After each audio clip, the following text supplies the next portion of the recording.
Ethan Callahan tore the leather journal from Clara's hands before she could stop him. "What are you hiding from me?" His voice cracked with 3 weeks of buried suspicion. Clara went white.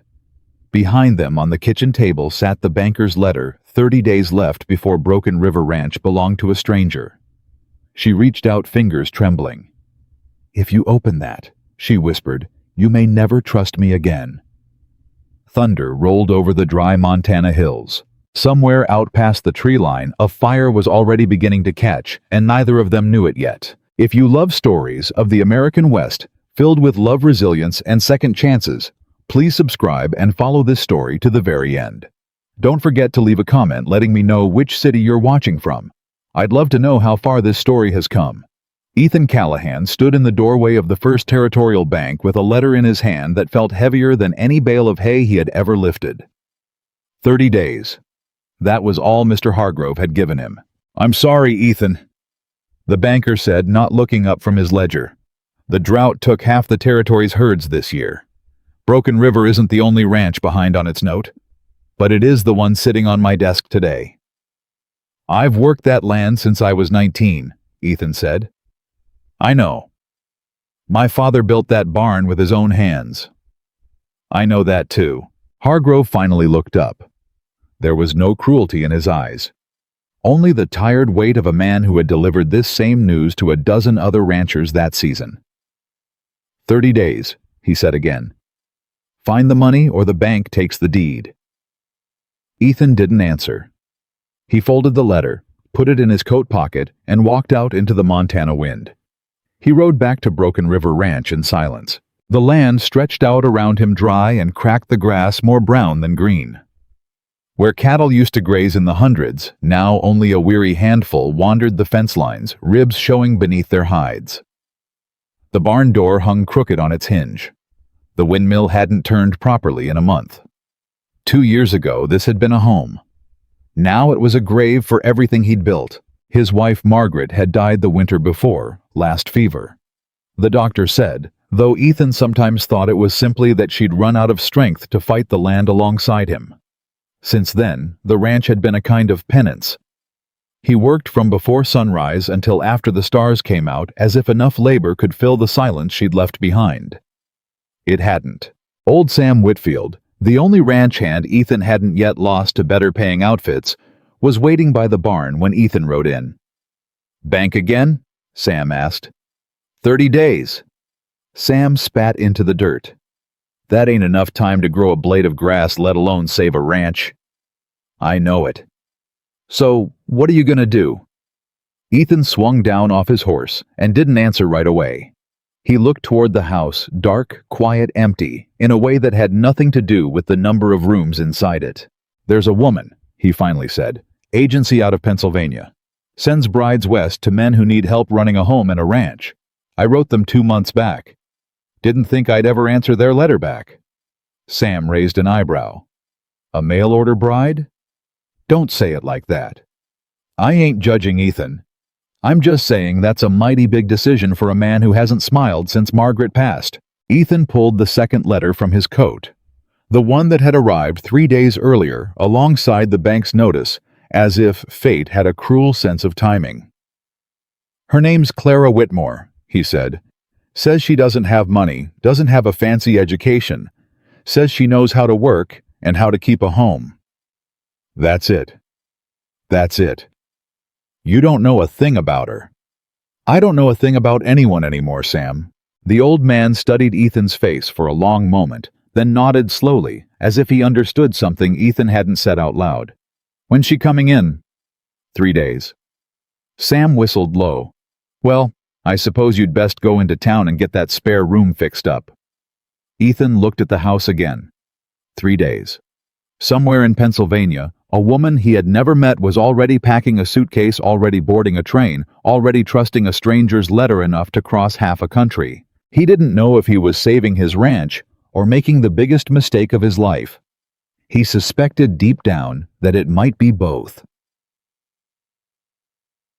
Gent. The train pulled into the small depot outside town 3 days later, exactly as promised. steam hissing along the platform as passengers stepped down one by one. Ethan stood near the ticket office, hat in his hands, feeling more nervous than he had any right to feel for a woman he'd exchanged 4 letters with. Then he saw her. Clara Whitmore stepped off the train with a posture that surprised him. Not the timid, uncertain stance he'd expected from a woman answering a stranger's advertisement, but something steadier. Her dress was plain, travel-worn, her dark hair pinned back neatly, despite days on the rails. She carried only one suitcase, but she held that suitcase like it contained something far more valuable than clothes. "Mr. Callahan?" she asked, approaching him. "Ethan," he said. "Just Ethan. Clara." She extended her hand and he shook it, startled by the firmness of her grip. Not the soft, uncertain handshake of a woman looking for rescue. This was the grip of someone who had worked with her hands her whole life. "That's all you brought?" Ethan asked, glancing at the single suitcase. "I don't need much."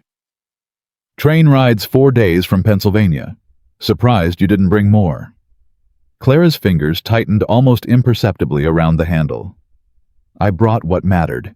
There was something in the way she said it, quick-guarded, that made Ethan look at her more closely. But he didn't press. He'd learned a long time ago that everyone carried something they didn't want to explain to strangers. "Wagons this way," he said instead, and led her toward the street. The ride out to Broken River Ranch was quiet at first. Clara looked out at the dry Montana landscape, taking in the cracked earth, the withered grass, the distant mountains still capped faintly with the last of spring snow. "It's beautiful country," she said finally. "It's dying country," Ethan said before he could stop himself. Clara turned to look at him. "How bad is it?" He hesitated. Pride told him to say it was fine, that he had everything handled, that she'd married into strength, not weakness. But something about her steady gaze made the lie stick in his throat. "Bad," he admitted. "Bank gave me 30 days before it takes the ranch." 30 days, Clara repeated. 27 now. She was quiet for a moment. Then she said something that caught him completely off guard. "Then we'd better get to work." Ethan glanced at her. You didn't bring me out here to sit on the porch, did you?" "I brought you out here to—" He stopped, unsure how to finish that sentence in a way that didn't sound foolish out loud. Clara almost smiled.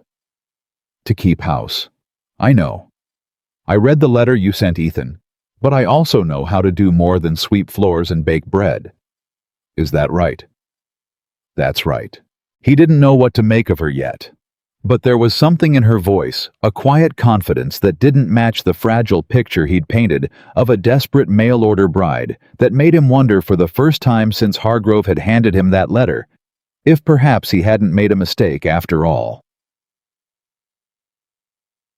Dusk. They reached the ranch just as the sun began sinking behind the western ridge. Clara stepped down from the wagon, slowly taking in the sight of Broken River Ranch in full. The sagging barn, the dry fields, the thin cattle scattered across dying pasture. Ethan watched her face, carefully bracing for disappointment, maybe even regret. Instead, her eyes moved with something closer to calculation, like she was reading a puzzle rather than staring at a failure. "The soil's compacted," she murmured almost to herself. "And the creeks run low." Ethan blinked. "How would you know that just by looking?" Clara caught herself straightening, her guarded expression returning.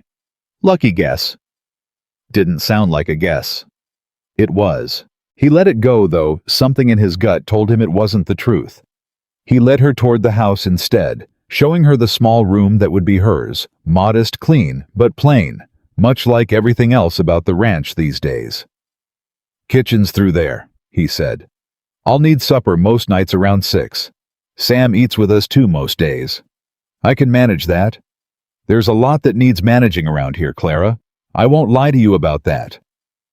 "I didn't come here expecting easy." Ethan studied her for a moment. "What did you come here expecting?"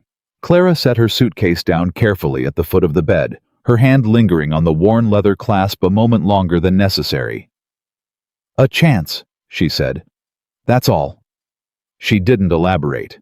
And Ethan, still a stranger to her in every sense that mattered, didn't ask further. That night after supper, a quiet, careful meal where neither of them said much, Ethan retreated to the barn to check on the cattle, as he did every night out of habit more than hope.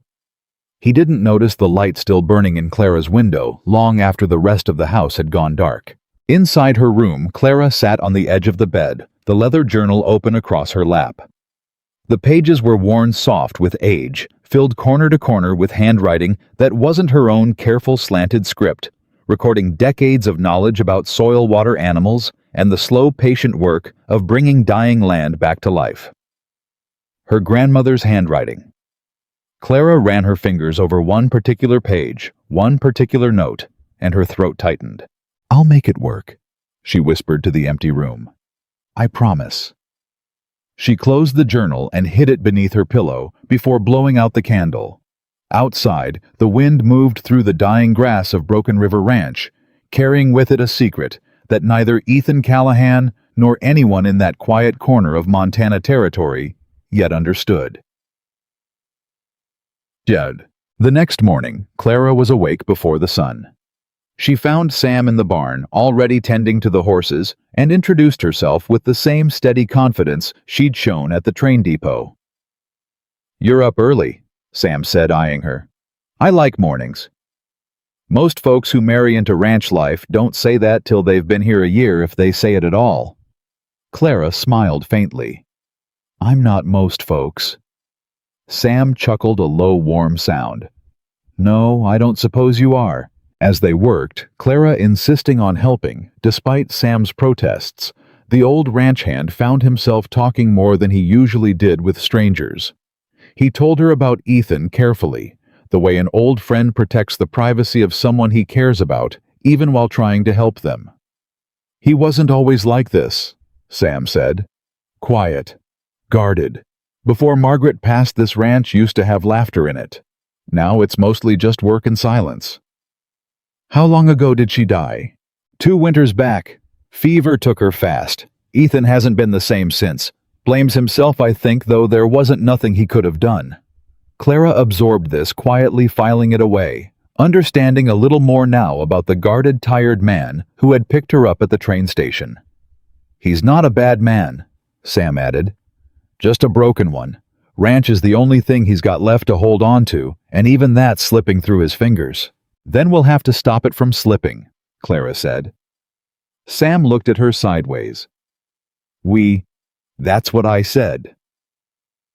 By midday, Clara had wandered the property on her own, studying the fields, the creek bed, the thin, struggling cattle. What she saw confirmed what she'd suspected the night before. The land wasn't just suffering from drought. It was suffering from years of mismanagement, soil pushed too hard without rest. Water sources ignored natural remedies, dismissed in favor of the same old methods that had stopped working long before the dry season began. She found one calf lying weak and shivering near the edge of the pasture, separated from the rest of the herd, its breathing shallow and labored. Ethan found her there an hour later, kneeling beside the sick animal, her sleeves rolled up, hands stained with a mixture of herbs and something else Ethan couldn't identify. "What are you doing?" His voice was sharp, alarmed. Clara didn't look up. "This calf has been sick for days. No one's treated it." "There's nothing to treat. It's dying. Happens sometimes. That's ranch life." "It doesn't have to happen." "You don't know anything about cattle." Now Clara looked up at him, her eyes steady despite the accusation in his voice. "I know more than you think." "You came here to become my wife," Ethan said, his frustration rising, fear disguised as anger. "Not to run my ranch."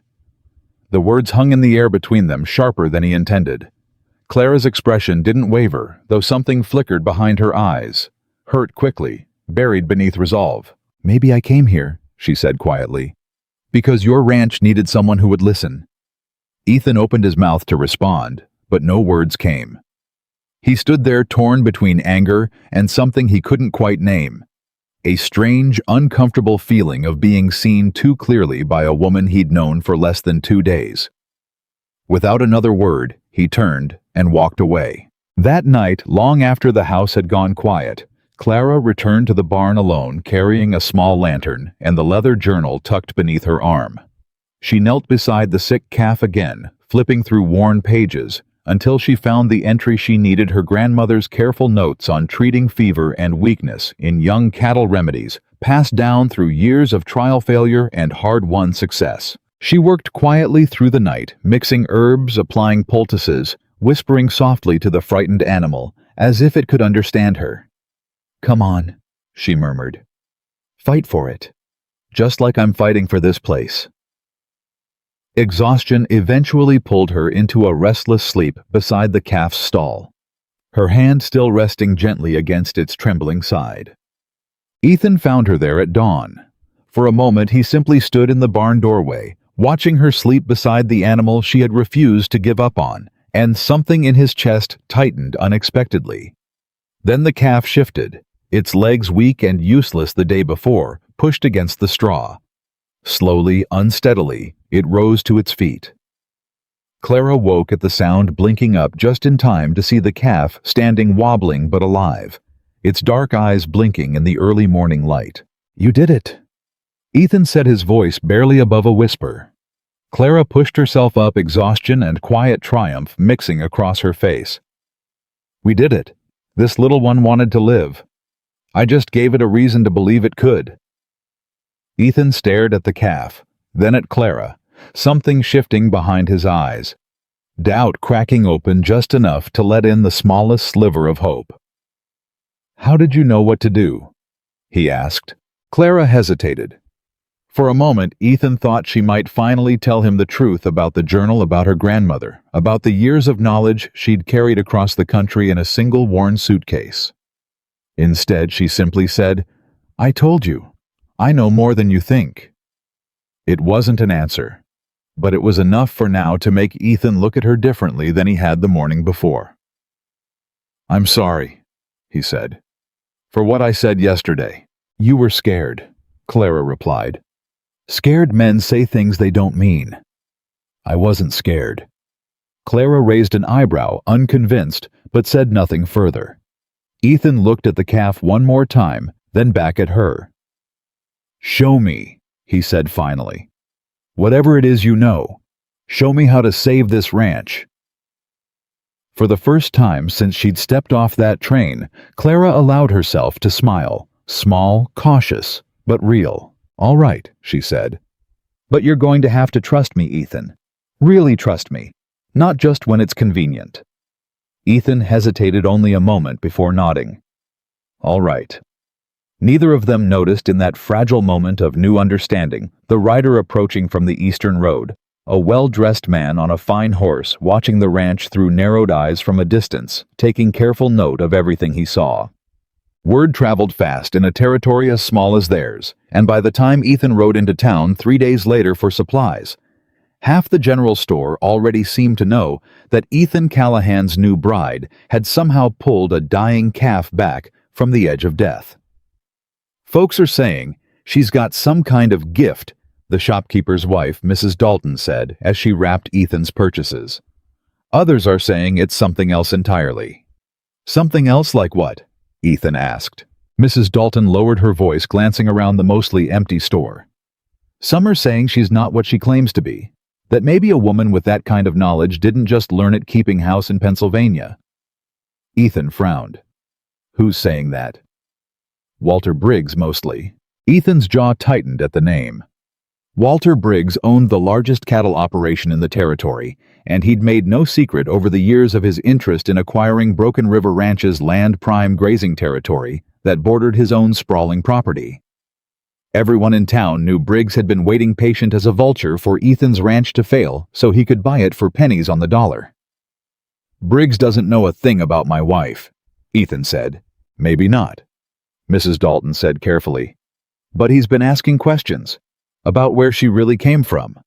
About that journal folks say she never lets out of her sight."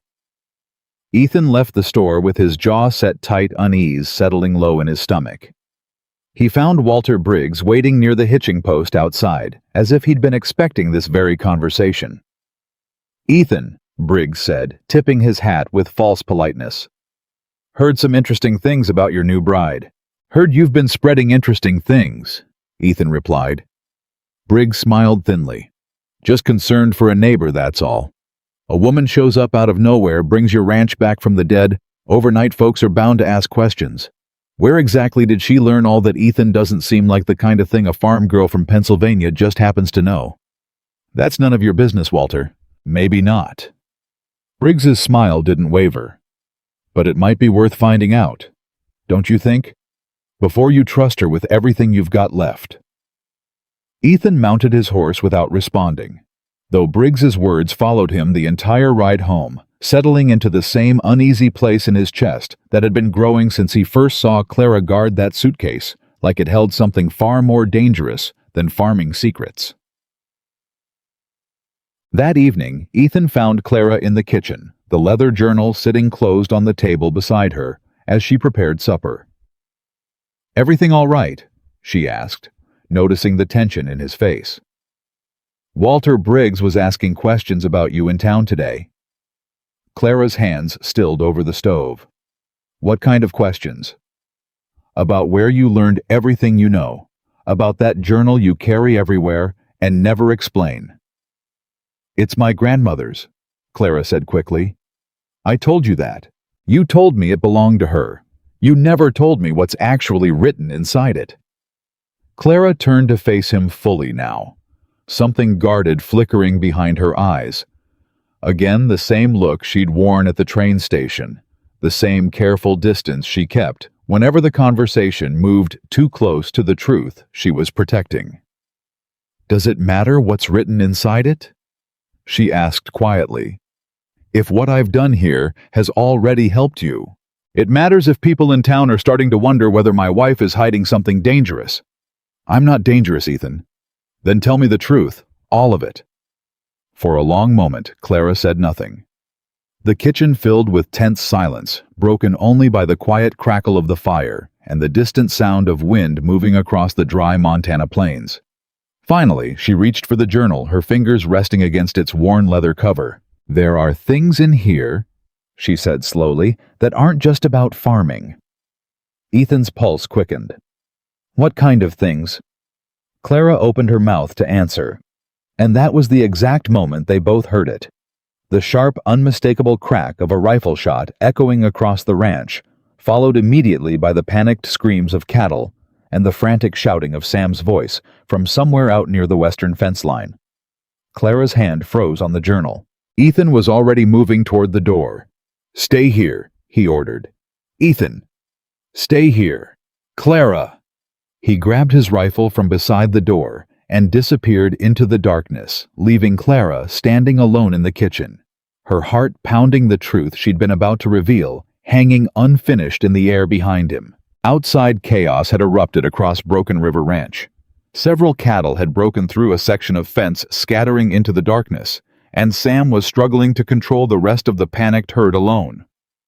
"What happened?" Ethan shouted, running toward him. "Someone cut the fence," Sam yelled back. "And I swear I saw a rider heading off toward the Briggs property right after that shot went off." Ethan's blood ran cold. Whatever Walter Briggs was planning, it was clear now that spreading rumors in town was only the beginning. And somewhere back in that dark kitchen, Clara Whitmore stood alone with a secret still unspoken. A secret that, judging by the fear in her eyes, moments before the gunshot rang out, might be far more dangerous than anything Walter Briggs could ever say about her in town.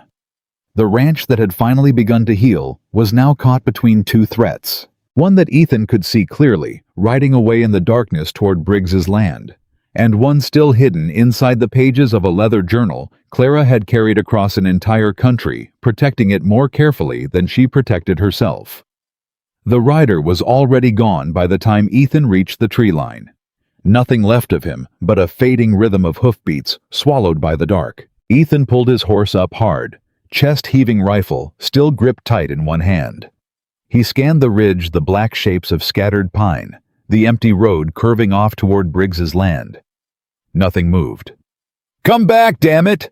he shouted, though there was no one left to hear him. By the time he rode back to the fence line, Sam had already managed to pen most of the cattle that had broken loose, though 2 were still missing, and 1 had a gash along its flank from tangling in the cut wire. "Lost track of 6 of them," Sam said, breathing hard sweat cutting lines through the dust on his face. "Got 4 back. 2 ran off toward the ravine. Don't know if we'll find them before morning." "Whoever cut this fence knew exactly where to hit us," Ethan said, crouching to examine the severed wire. "The cut was clean, deliberate, not the work of a wandering animal or a loose post. You think it was Briggs's men? I don't think it. I know it." Sam wiped his brow, glancing toward the dark shape of the house in the distance. "Ethan, whatever's going on between you and Briggs, this ain't just about grazing land no more. Man's willing to put a bullet in the air to scare cattle loose on your property. That's not a rumor. That's a threat." Ethan didn't answer right away. His jaw was tight, his eyes still fixed on the road where the rider had vanished. "I know," he finally said. They worked the rest of the night, repairing what they could of the fence by lantern light, saying little, both men listening for the sound of hooves that never came again. By the time the sky began to lighten in the east, Ethan's hands were raw from wire, and his mind was raw from something else entirely, the unfinished conversation waiting for him back in that kitchen. He found Clara exactly where he'd left her, sitting at the table, the journal now closed and pushed slightly away from her, as though she'd needed distance from it while she waited. She stood the moment he walked in. "Is everyone all right?" "The cattle? Lost 2. Found the rest."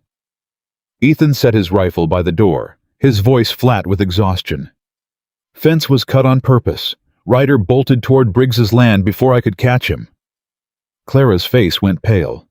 "You think Walter did this?" "I think Walter's the kind of man who doesn't dirty his own hands, but pays other men to dirty theirs."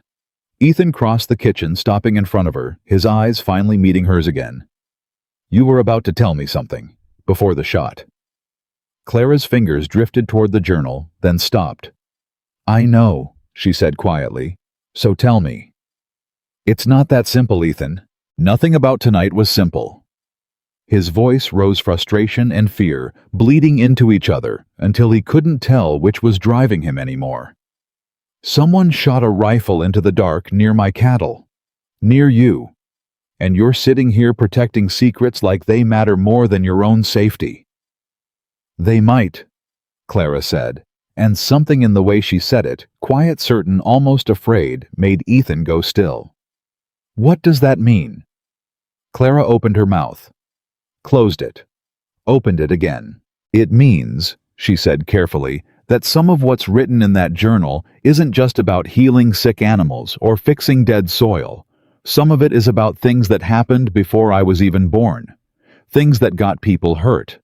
And I don't know yet if telling you puts you in more danger or less." Ethan stared at her, the weight of exhaustion and fear pressing down on him harder than it had all night. "Clara, I just chased a man off my land who cut my fence and scattered my herd in the dark. I think I can handle whatever's written in an old book." "It's not the book that's dangerous," Clara said. "It's what people are willing to do to keep what's written in it from ever coming to light." Before Ethan could respond, exhaustion finally won the argument neither of them was having out loud. Clara looked down, pressing her palm flat against the journal's worn cover, and shook her head slowly. "Not tonight," she said. "Please, not like this. Let me tell you when I know it won't put you in worse danger than you're already in."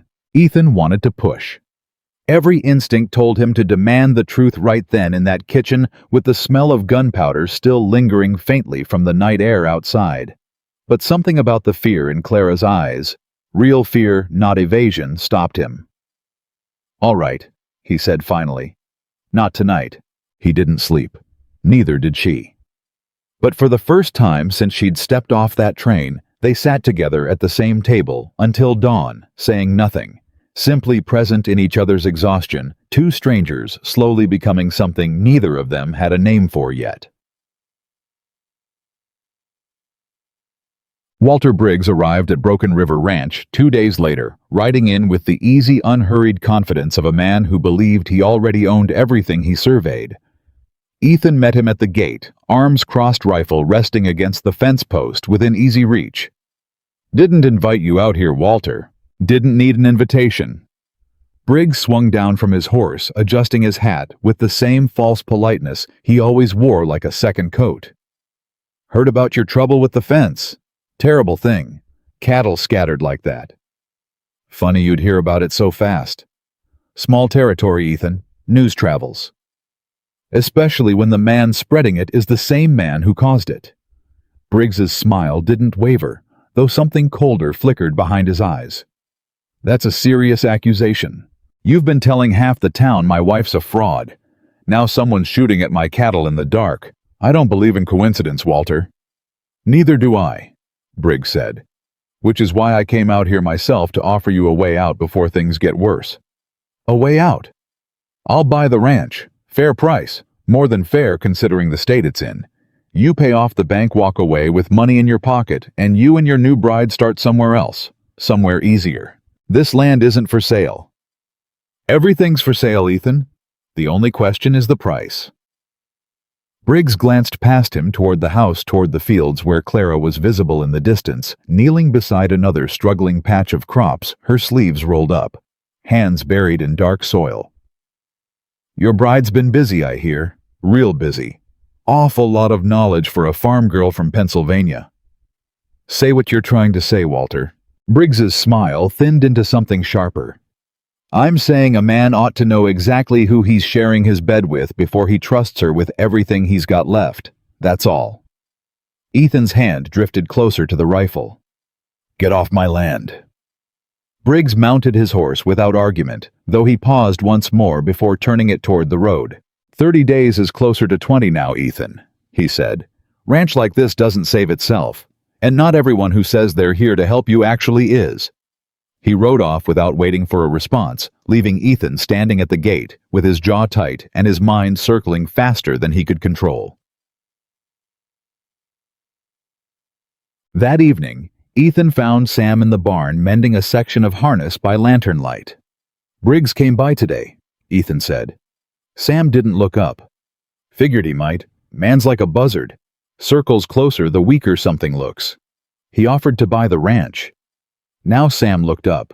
"You didn't consider it." "Of course I didn't consider it." "Good," Sam said, returning to the harness.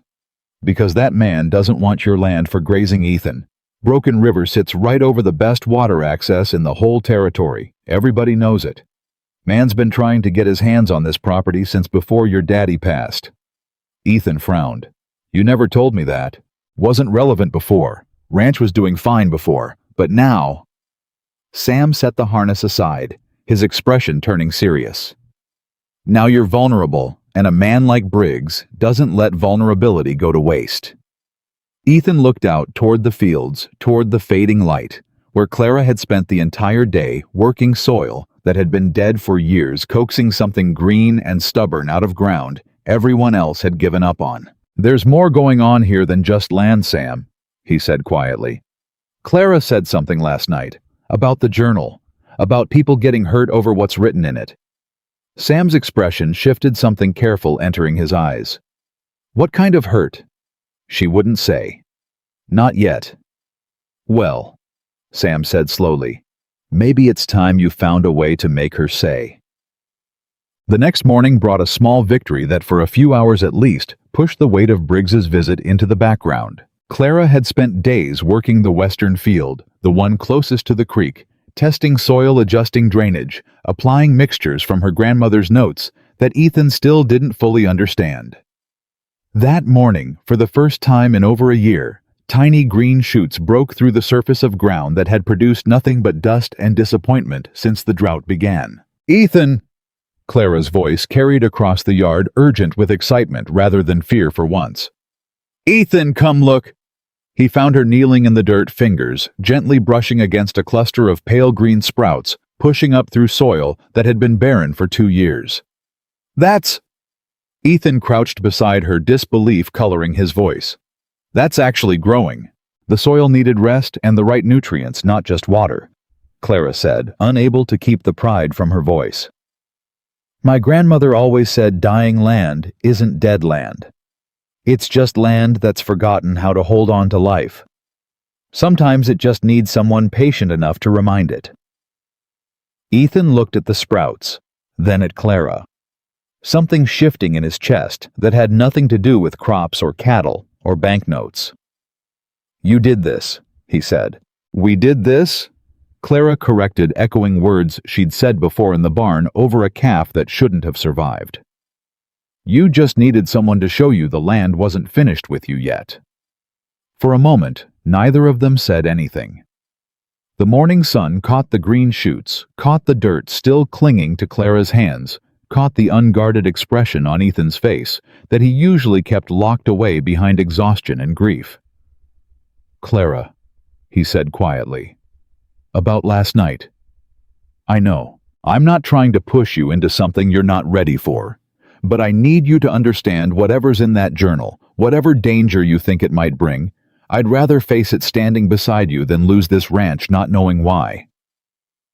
Clara studied him for a long moment, something vulnerable breaking through the careful composure she usually wore like armor. "There was a family," she said finally, "before I was born. My grandmother worked their land same as she taught me healing soil, treating sick animals, finding water where no one else could. She loved that family like her own. And a man came along same as Briggs is doing now, wanting their land for the water beneath it." Ethan's breath caught. "What happened?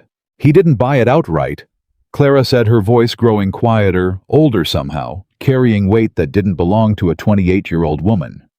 "He forged papers, changed boundary lines, made it look like the family owed debts they never owed on land that legally wasn't even fully theirs to begin with because of paperwork tricks buried so deep in county records nobody thought to check them until it was too late. They lost everything. Everything," Clara confirmed. "My grandmother spent the rest of her life trying to warn other families about the same tricks. Different names, different territories, but always the same pattern. A wealthy man wanting land he couldn't buy, honestly, willing to forge whatever he needed to take it dishonestly instead." Ethan felt something cold settle low in his stomach. "You think that's what Briggs is doing?" "I think," Clara said slowly, "that a man circling a ranch he can't legally take offering to buy land that isn't for sale, spreading rumors to make everyone doubt the people trying to save it. That's not a coincidence, Ethan. That's a pattern I've seen before. One my grandmother warned me about my entire life." Ethan stood slowly, his mind racing back through every conversation he'd had with Briggs, every visit, every veiled threat disguised as neighborly concern. 27 days, he murmured. "What?" "That's how long the bank gave me before this letter." He pulled the folded paper from his coat, the one he still carried everywhere, a constant reminder of the deadline hanging over everything they were trying to build. What if it's not just the drought putting pressure on that deadline, Clara? What if someone's been pushing the bank too? Clara's eyes widened slightly. "You think Briggs has influence at the bank?" "I think a man wealthy enough to own half the cattle in this territory has influence over plenty of things I never bothered to question before." The weight of that realization settled between them, heavier than anything that had passed between them since she'd stepped off that train 4 days ago. "We need to see the original deed," Clara said suddenly.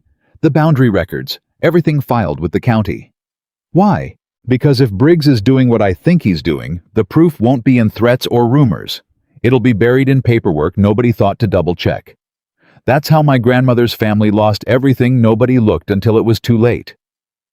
Ethan nodded slowly, determination hardening across his face. "Tomorrow. We ride into town, request the records from the county clerk. And if there's nothing there, then we've lost nothing but a day." Ethan looked at her, something fierce and grateful mixing in his expression. "But if you're right, Clara, if there's something hidden in those records, we need to find it before Briggs finishes whatever he's already started."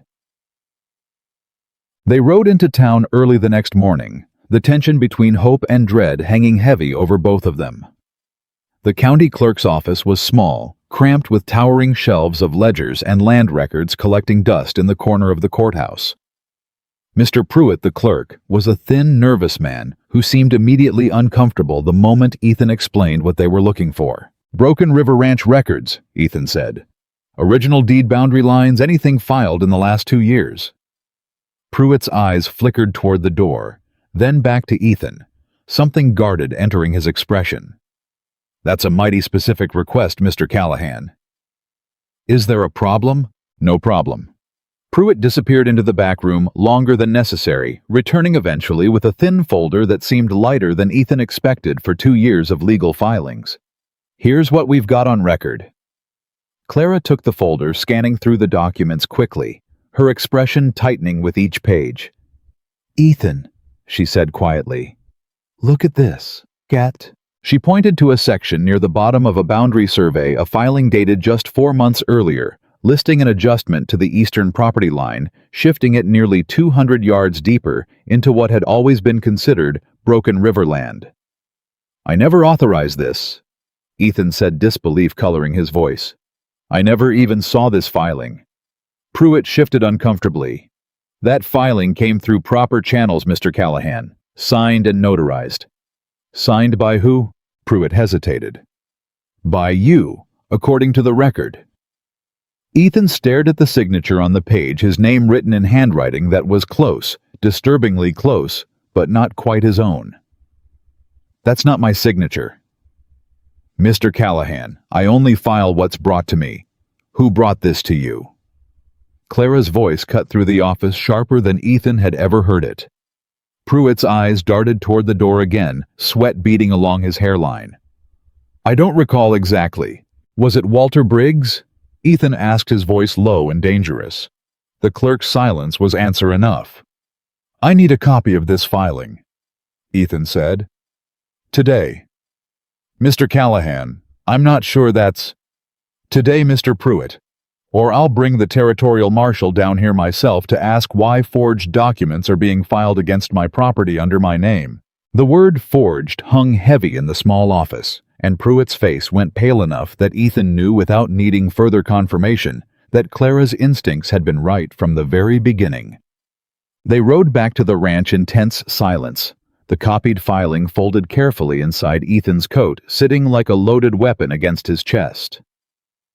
200 yards, Ethan finally said, breaking the silence as they crossed the last ridge before home. That's not just a boundary adjustment. That's the section of land bordering the creek. The water access. The same water access Sam said Briggs has wanted for years, Clara added.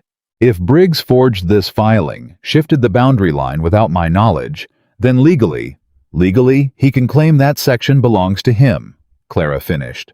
Which means when your banknote comes due and you can't make payment because your water access has already been quietly stolen out from under you, he buys the rest of the ranch for nothing, Ethan finished grimly. Because I won't have the water to keep it running regardless of whether I pay off the note or not. The full weight of the scheme settled over both of them, heavier and more calculated than either had imagined, even in their worst suspicions about Walter Briggs. This is exactly what happened to that family, Clara said quietly. The one my grandmother worked for. Different territory. Same pattern. Then we stop it the same way you said your grandmother tried to. Ethan said, determination hardening his voice. We expose it before it's finished. It's not that simple, Ethan. Briggs has money, influence, a clerk clearly frightened enough to look the other way. Proving forgery against a man like that takes more than a copied filing and an honest signature comparison. Then what do you suggest? Clara was quiet for a moment, her mind working through possibilities Ethan couldn't fully follow. My grandmother's journal has more than farming remedies in it, Ethan. It has notes, detailed notes on exactly how that land agent forged the family's documents years ago. The methods he used, the officials he bribed, the patterns in his handwriting that eventually gave him away, years too late to save that family, but not too late to recognize if it happens again. Ethan looked at her, understanding dawning slowly. You think the same methods are being used here? I think, Clara said carefully, that men like Briggs don't invent new schemes. They repeat the ones that worked before, because most people never think to look closely enough to notice the pattern repeating. For the first time since the fence had been cut, since Briggs had ridden onto his land with false politeness and thinly veiled threats, Ethan felt something other than fear settle into his chest. He felt the beginning of a plan. That night back at the ranch, Clara spread her grandmother's journal open across the kitchen table, flipping carefully through pages Ethan had never been allowed to see until now. "Here," she said, pointing to a section near the back, dense with handwriting that grew increasingly urgent, increasingly detailed as it continued.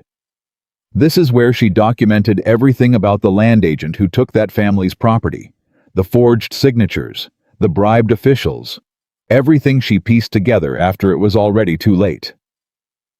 Ethan leaned closer, studying the notes, comparing them mentally to the filing folded inside his coat. "The handwriting," he said suddenly. "Look at the way the C in your grandmother's notes about the forger's signature curves. Now look at the C in my forged signature." Clara pulled the copied filing closer, laying it beside the journal, her eyes narrowing as she compared the two. "It's not identical," she said slowly, "but the technique matches. Whoever forged your signature learned the same tricks that agent used decades ago. The same deliberate slant, the same pressure points meant to fool a quick glance without holding up under close comparison." "You think it's the same man. That man would be an old one by now if he's even still alive," Clara said. "But someone taught Briggs these methods, Ethan. Someone who either learned directly from that agent or studied his work closely enough to replicate it." The implication hung heavy between them, that whatever scheme threatened Broken River Ranch wasn't some isolated act of greed, but part of something larger, older, more calculated than either of them had initially understood. "We need proof," Ethan said. "Real proof, not just suspicion and old notes from a journal." "Then we need to catch him in the act," Clara said. "Find out who's helping him file these documents. Find out if there are more forged filings we haven't discovered yet. That means going back to Pruitt." "Pruitt's too frightened to help us openly," Clara said. "But frightened men make mistakes when they're cornered. If we apply enough pressure—" The sound of shattering glass cut her off mid-sentence. Both of them spun toward the front window just as a second object came hurtling through the darkness, crashing through the glass and skidding across the kitchen floor, a rock wrapped tightly with a folded piece of paper. Ethan grabbed his rifle instinctively, moving toward the door, but Clara caught his arm. "Wait," she said, kneeling to retrieve the paper with trembling hands. She unfolded it slowly. The message was short, scrawled in hurried, angry handwriting. "Stop asking questions about the deed, or the next thing through your window won't be paper." Clara's face went pale as she handed the note to Ethan, whose grip on the rifle tightened until his knuckles went white. "They know," Ethan said quietly. "They know we saw the filing." "Which means Pruitt told someone the moment we left his office," Clara said. Outside, the darkness offered no sign of movement. No fading hoofbeats. This time, whoever had thrown the rock was either gone already or still watching from somewhere close enough to see their reaction. "Get away from the window," Ethan said sharply, pulling Clara back from the broken glass. "Ethan, if they're willing to threaten us over a single visit to the county clerk, what happens when we actually find proof strong enough to expose them?" "I don't know," Ethan admitted, his voice low and grim. "But I know we can't stop now. Not when we're this close to understanding what's actually happening to this ranch." Clara looked at the broken window, then at the threatening note still clutched in Ethan's hand, and something resolute settled over her features, despite the fear still lingering in her eyes. "Then we don't stop," she said. "We just get smarter about how we keep looking." Sam arrived at first light the next morning to find the broken window and the two of them exhausted from a night spent taking turns keeping watch. "Lord Almighty," Sam muttered, examining the shattered glass. "Somebody's getting desperate." "Or somebody's getting scared," Clara said. "Which usually means we're getting closer to something they don't want found." Ethan explained everything that had happened at the courthouse, the forged filing, the shifted boundary line, the threatening note that had followed almost immediately after their visit to the county clerk. Sam listened in grim silence, his expression darkening with each detail.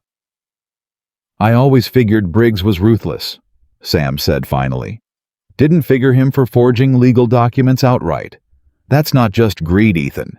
That's prison time if it's ever proven. Which is exactly why he's threatening us to stay quiet, Ethan replied. So what's the plan? Ethan glanced at Clara, who nodded slightly silently, confirming the strategy they'd spent half the night quietly working out between watching the darkness outside. We need someone inside Briggs's operation, Ethan said. Someone who might know more about how these filings are being pushed through, who's helping him, whether there are other forged documents we haven't found yet. You're not thinking of confronting him directly? Not yet.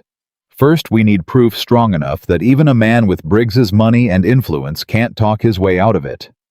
Sam rubbed his jaw thoughtfully. There's a fella works part-time for Briggs, name's Whitford. Does odd jobs, paperwork mostly. Man's not exactly loyal, mostly just poor and desperate enough to take whatever work he can get. You think he might talk? For the right price maybe, or the right pressure. Sam hesitated. But Ethan, if Briggs finds out you've been sniffing around his own hired help, that note through your window is going to look like a friendly warning compared to what comes next.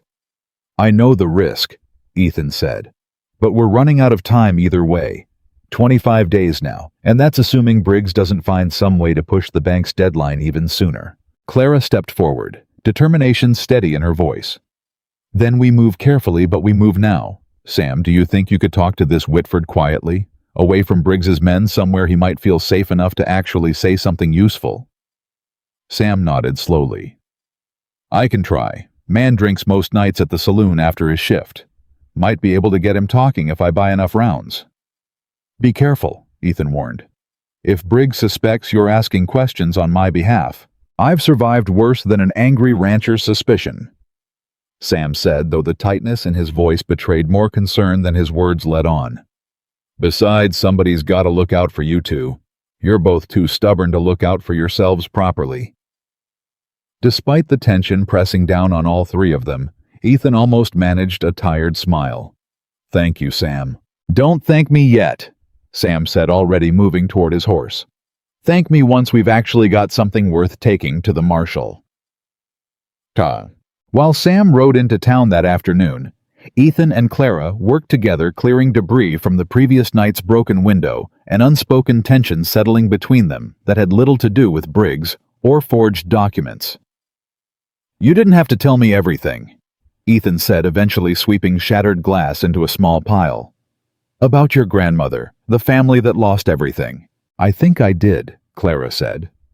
You deserve to know why I understood what was happening here before you did. Is that the only reason you told me? Clara paused, glancing up at him, something softer entering her guarded expression. No, she admitted.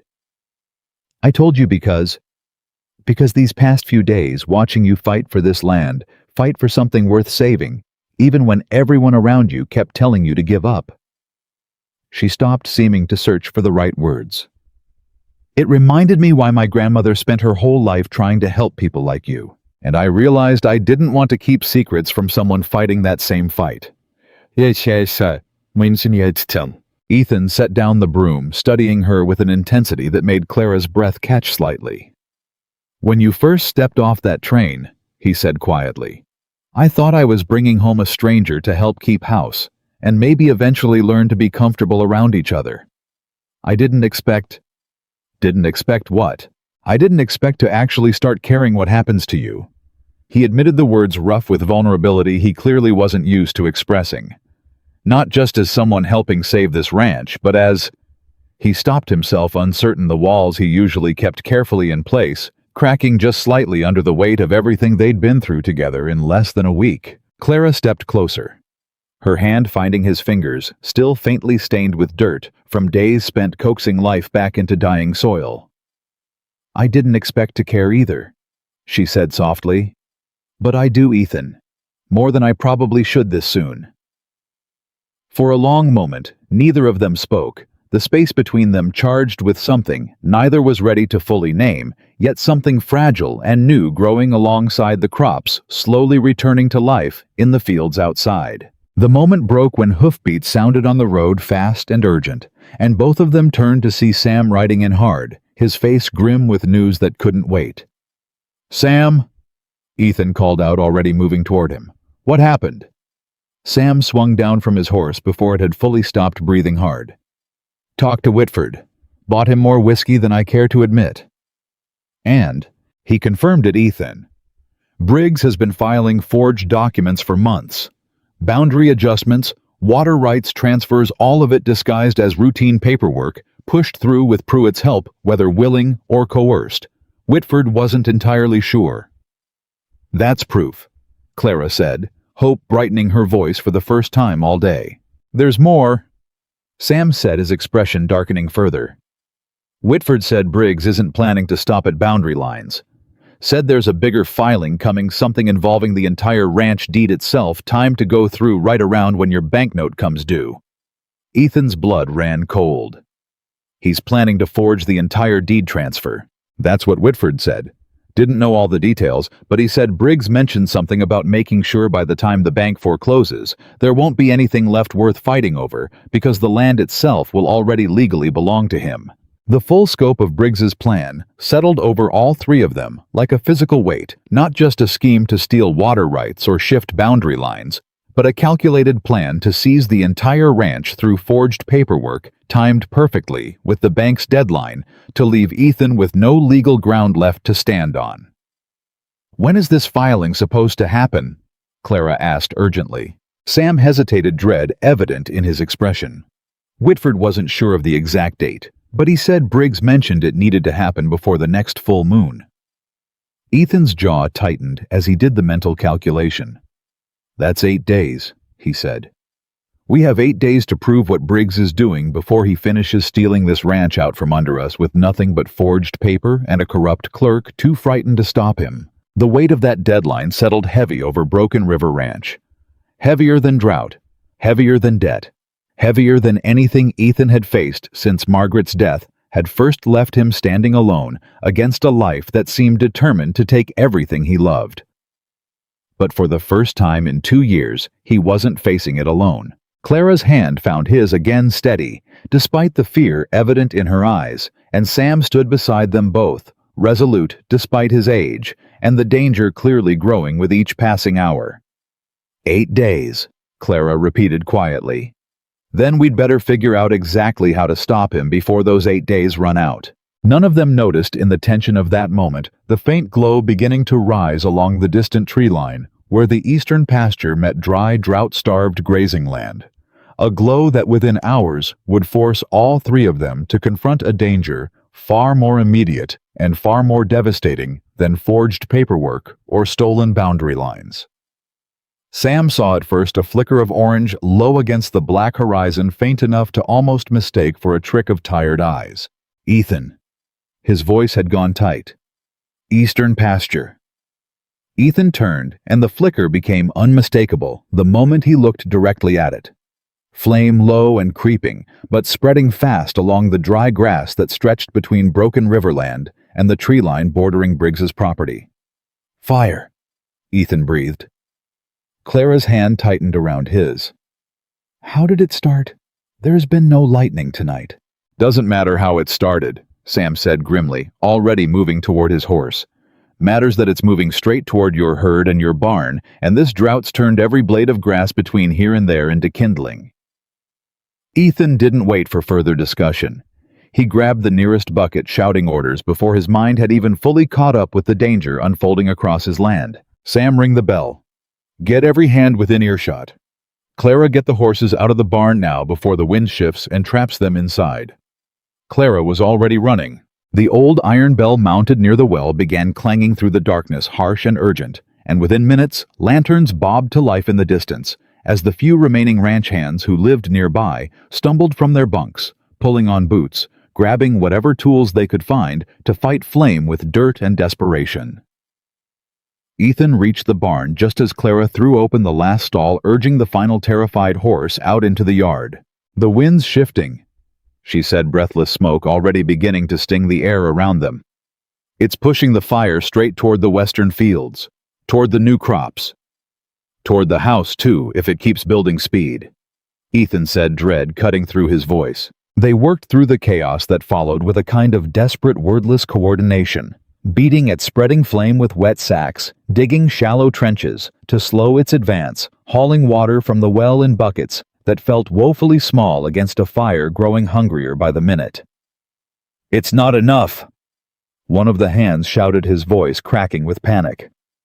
"We can't stop this with buckets, Mr. Callahan." Ethan knew he was right. The fire had already consumed nearly a quarter-mile of dry pasture, moving faster than any of them could contain with hand tools and desperation alone. Clara stood frozen for a moment, watching the flames climb higher, watching 2 years of Ethan's grief and struggle threaten to burn down to nothing in a single terrible night. Then something shifted behind her eyes. "The creek," she said suddenly. "Ethan, the old irrigation channel, the one my grandmother's notes mentioned running beneath the western field. What about it? If it's still intact, it connects to the underground spring near the ridge. If we can redirect water through it fast enough, we could flood a break wide enough to stop the fire before it reaches the crops. Maybe even before it reaches the house." Ethan stared at her. "That channel hasn't been used in years. I don't even know if it still holds water." "We don't have another option," Clara said, desperation sharpening her voice. "Ethan, please, trust me, just like the calf, just like the fields. Trust me now when it matters more than it ever has." For half a heartbeat, old instinct warred with new faith inside him. The same instinct that had carried him alone through 2 years of grief and stubborn independence, now standing against the woman who had, in less than a week, begun to change everything he believed about needing help. He chose faith. "Show me," he said. And they ran together toward the ridge smoke thickening the air behind them, the roar of fire growing louder with every passing minute as it devoured dry grass in a widening wall of orange and black. Clara dropped to her knees near a cluster of weathered stones, half buried beneath overgrown brush, her fingers digging frantically through dirt and debris until they found what she was searching for, a rusted iron grate nearly swallowed by years of neglect. "Here," she gasped. "This is it. This connects to the spring." Ethan grabbed a fence post lying nearby, wedging it beneath the grate, throwing his full weight against it until old metal groaned and finally gave way, revealing a narrow channel disappearing into darkness below. "It's dry," Ethan said, panic edging his voice as he peered into the empty passage. "Clara, there's no water. There has to be a blockage somewhere along the line. My grandmother's notes said these old channels were designed to be cleared manually during drought seasons. That's probably why nobody's used it in years. It got clogged and everyone just gave up on it instead of digging it out. We don't have time to dig out an entire irrigation channel." "We don't have a choice," Clara said fiercely, already reaching for a shovel abandoned nearby from earlier fence repairs. "Ethan, if this channel connects properly, we won't need to redirect the fire everywhere. We just need to flood one section wide enough to break its path before it reaches the crops." Sam arrived moments later, breathless, 2 more ranch hands following behind him with additional tools. "Fire's maybe 15 minutes from the western field at this rate," Sam shouted over the growing roar of flame in the distance. "What's the plan?" "We clear this channel," Ethan said, already digging alongside Clara with desperate urgency. "Flood a break wide enough to stop it before it reaches the crops." "That channel hasn't run water in a decade, Ethan." "Then we'd better dig fast, old man." Despite the terror gripping all of them, something in Ethan's voice, determination edged with something almost like hope, pushed the men into motion without further argument. They dug through smoke and rising heat hands, blistering breath, ragged the fire's glow growing bright enough now to cast shifting orange light across their desperate work. Clara worked alongside them without pause, refusing every suggestion that she step back and let the men handle the heaviest labor. "There!" one of the hands shouted suddenly. "I feel something. The shovel just hit something solid." Ethan dropped beside him, clearing dirt away frantically, until a section of old wooden blockage became visible, swollen and warped with years of buried decay. "That's the blockage," Clara said. "Get it clear now." Working together, they pried the rotted wood free, and for one agonizing moment, nothing happened. Then, deep beneath the ground, something shifted. A low rumble built beneath their feet, growing louder until water-cold dark and impossibly welcome surged up through the cleared channel, rushing forward with a force that nearly knocked two of the hands off their feet. "It's flowing!" Sam shouted, disbelief and relief mixing wildly in his voice. "Lord Almighty, it's actually flowing!" Clara didn't waste a moment celebrating. "We need to direct it toward the fire line now before the pressure drops." They worked fast, digging a shallow trench extending from the channel toward the advancing flame, guiding the rushing water forward until it began spreading across dry grass, directly in the fire's path, creating a dark, saturated barrier the flames couldn't easily cross. The fire reached the flooded break minutes later, hissing and sputtering as it met ground too wet to sustain its advance, flames dying back into smoke and embers along the entire width of the barrier they'd carved. For a long moment, nobody spoke, all of them standing frozen, watching the fire's advance, finally stall, watching 2 years of struggle and one desperate night's work hold the line against total destruction. "It's stopping," Ethan said, disbelief coloring his exhausted voice. "Clara, it's actually stopping." Clara sank to her knees in the mud, exhaustion and relief overwhelming her. All at once, tears mixing with soot and dirt streaked across her face. "The land remembered how to save itself," she whispered. "It just needed someone to give it a chance again." Ethan knelt beside her, pulling her into his arms without hesitation, holding her tightly as the first hints of dawn began breaking over the smoke-hazed horizon. The fire behind them reduced now to smoldering embers rather than the roaring wall of destruction that had threatened everything they'd built. "You saved this ranch tonight," he murmured against her hair. "Again, we saved it," Clara corrected, softly echoing words that had become something like a promise between them. Together. The sun rose fully over a landscape scarred by fire, but not destroyed by. It blackened grass stretching across the eastern pasture, but the western fields, the crops Clara had spent days coaxing back to life, standing untouched beyond the flooded barrier that had held through the worst of the night. Exhausted, soot-streaked, and barely able to stand Ethan. Clara and Sam surveyed the damage as the ranch hands began the slow work of checking for remaining hotspots and assessing what had been lost. "Could have been so much worse," Sam said, shaking his head slowly. "Lost some grazing land, sure, but the barn's standing. Houses standing. Crops are untouched." "How did it even start?" Clara asked, staring at the blackened ground with growing suspicion. "There was no lightning last night, no storm." Ethan's jaw tightened as understanding settled over him. "Briggs, you think he set the fire deliberately? I think a man desperate enough to forge legal documents and threaten us through a broken window isn't above burning us out entirely if it clears the path for whatever he's planning next." Sam knelt near the edge of the burned pasture, examining the ground closely, his expression darkening as he studied something half buried in the ash. "Ethan," he called. "You'd better see this." Ethan and Clara joined him, and Sam pointed toward a partially melted glass bottle, the unmistakable smell of coal oil still clinging faintly to the scorched ground around it. "That's not natural," Sam said grimly. "Someone poured accelerant along this line before setting it. Fire like that doesn't spread this evenly on its own, not even in drought conditions."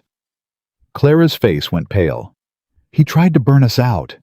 "Maybe hoping the fire would take the whole ranch," Ethan said, fury hardening his voice. "Buildings included if the wind had shifted differently." "We need to report this," Clara said. "The marshal, the county officials, someone needs to know. Briggs is willing to burn an entire ranch down just to force you off this land." "And say what?" Ethan gestured toward the melted bottle. "That we found a burned bottle in a field after a fire during the driest season this territory's seen in years. Briggs will say it's coincidence. Same as he'll say the forged filing was clerical error. Same as he'll say the note through our window was some drunk kid's prank.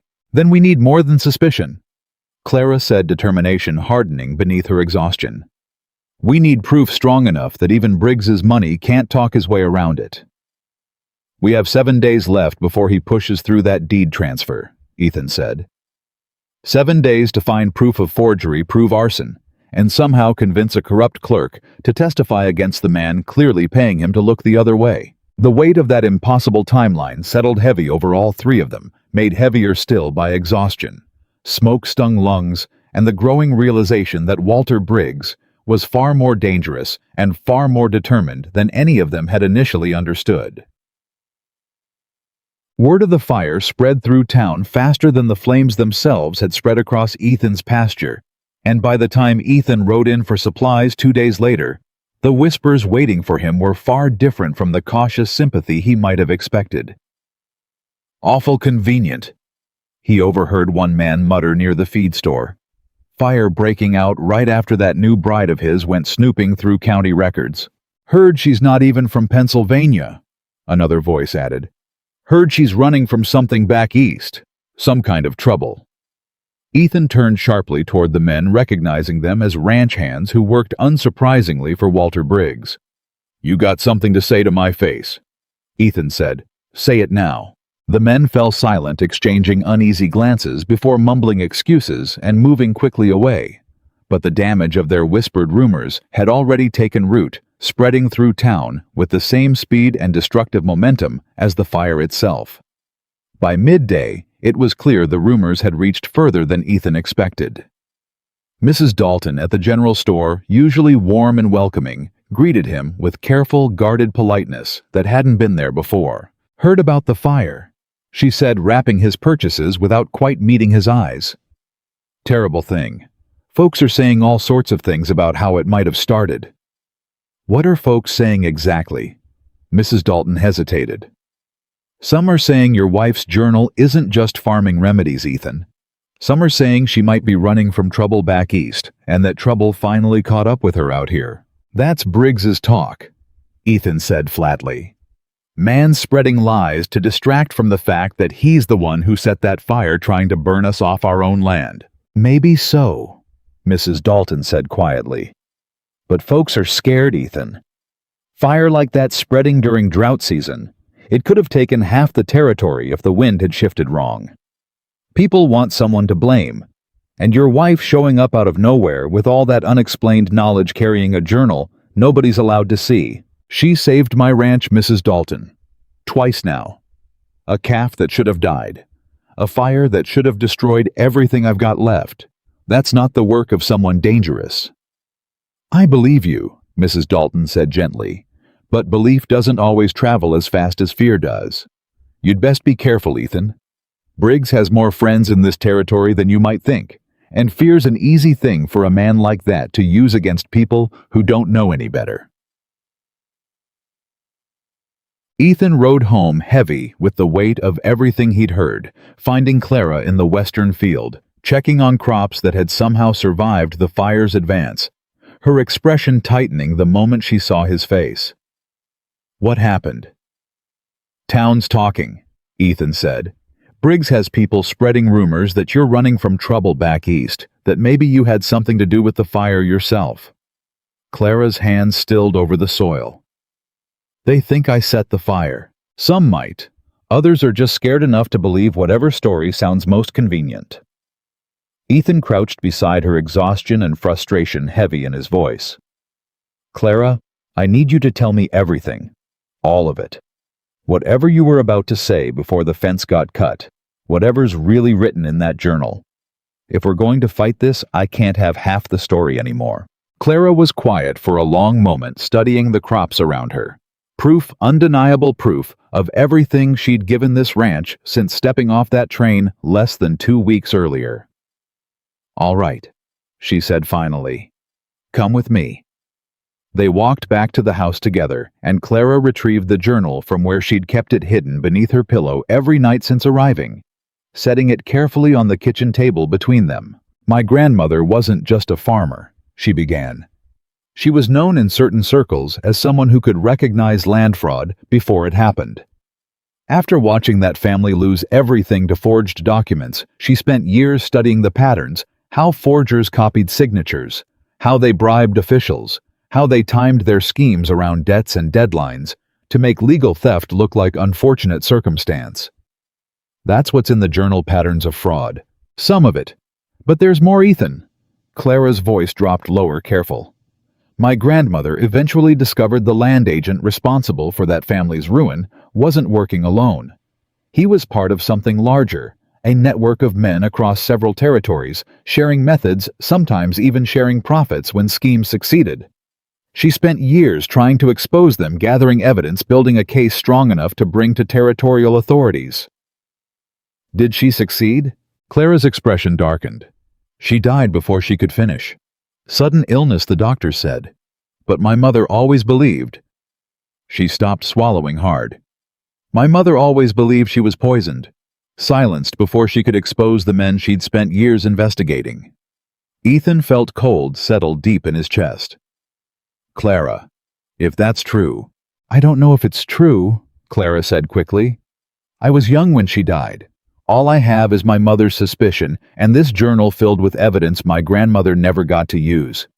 But Ethan, the patterns in Briggs's scheme, the methods used in that forged filing, they match almost exactly what's documented in these pages. Which means either Briggs learned these methods secondhand from someone connected to that old network, or he's connected to it directly. Ethan finished grimly. That's why I was so afraid to tell you everything. Clara admitted, her voice trembling slightly. Because if I'm right, this isn't just about one greedy rancher wanting your water rights, Ethan. This might be something much bigger, much more dangerous than either of us initially realized. The kitchen fell into heavy silence, both of them absorbing the full weight of what Clara had just revealed, a scheme potentially reaching far beyond Walter Briggs, far beyond Broken River Ranch, into something that had already possibly cost Clara's grandmother her life. We can't go to the marshal with just suspicion, Ethan said finally. Not against something this large. We need concrete proof strong enough to expose not just Briggs, but whoever's connected to him. The journal has details about the forger's methods, Clara said. But it doesn't have proof connecting Briggs directly to that old network. If we could find something linking him...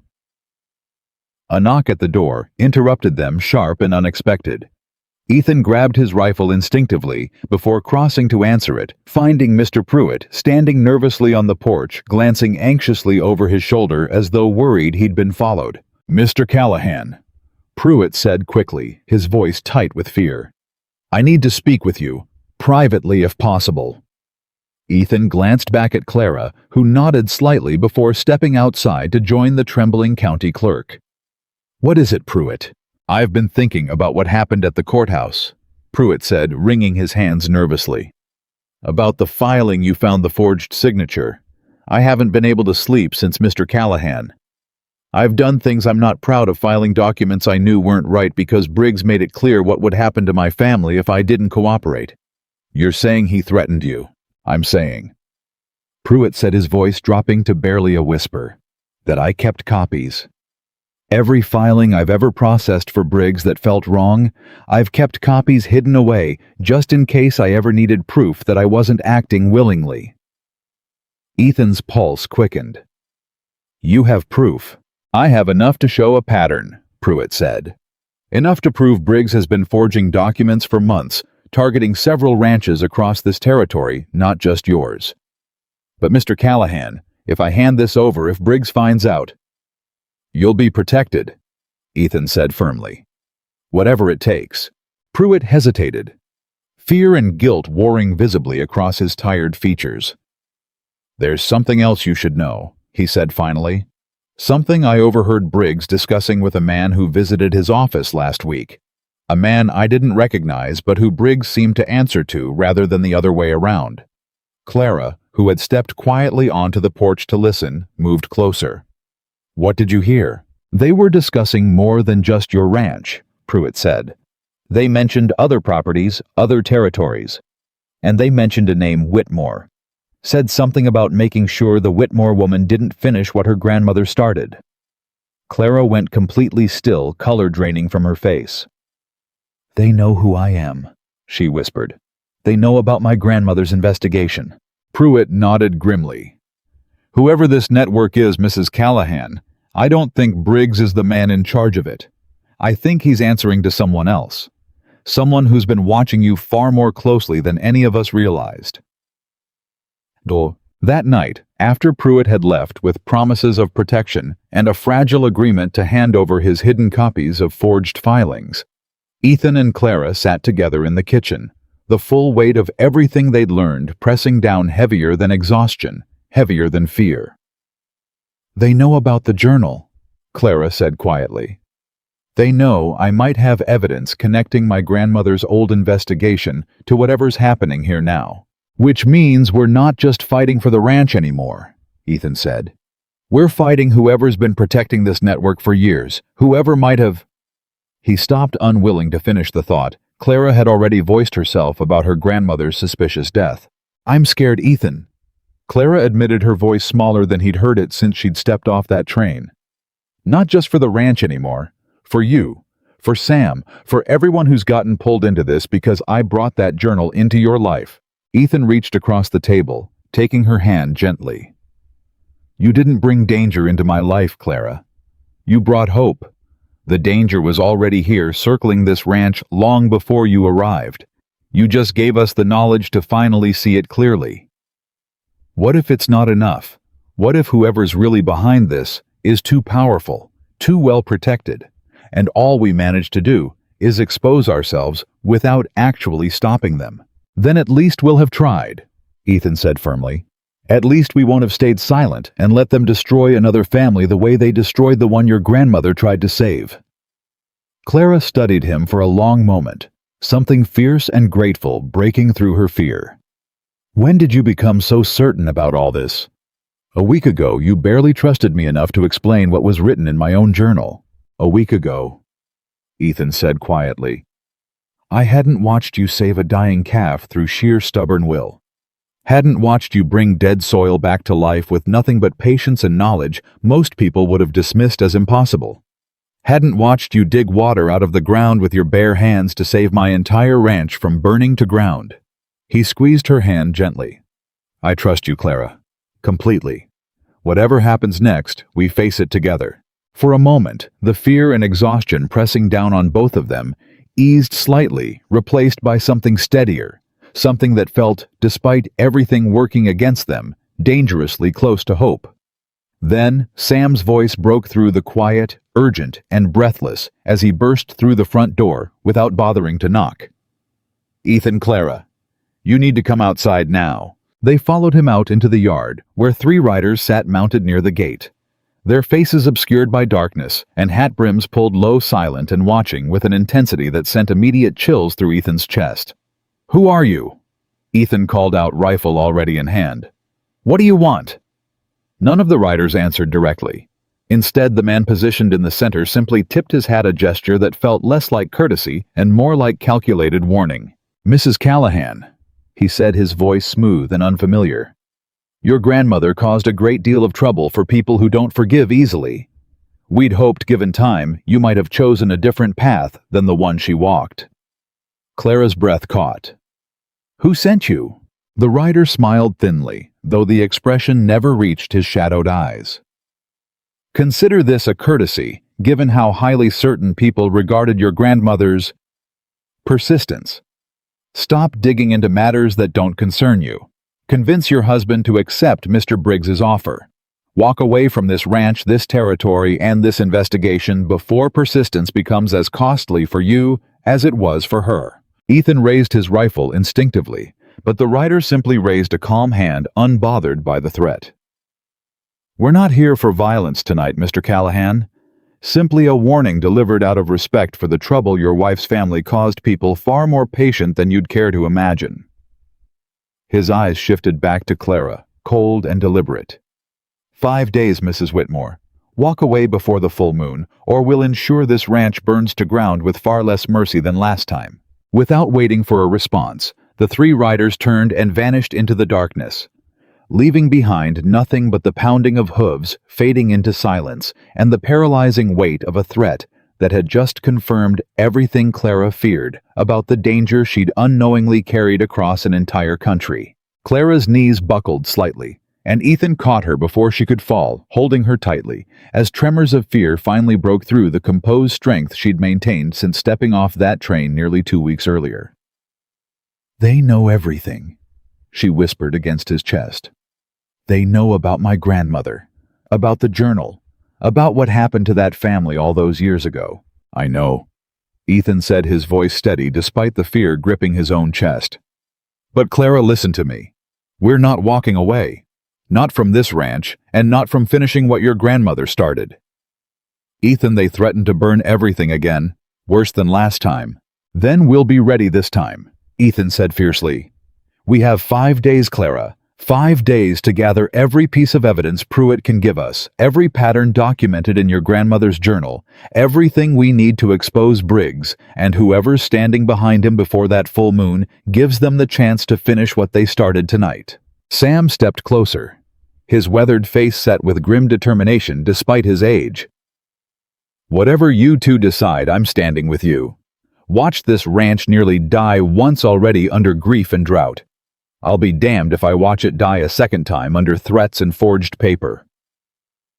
Clara looked between the two men, something fragile but unmistakably resilient hardening behind her tear-streaked eyes. 5 days, she repeated, echoing the deadline that now hung over all of them like a blade waiting to fall.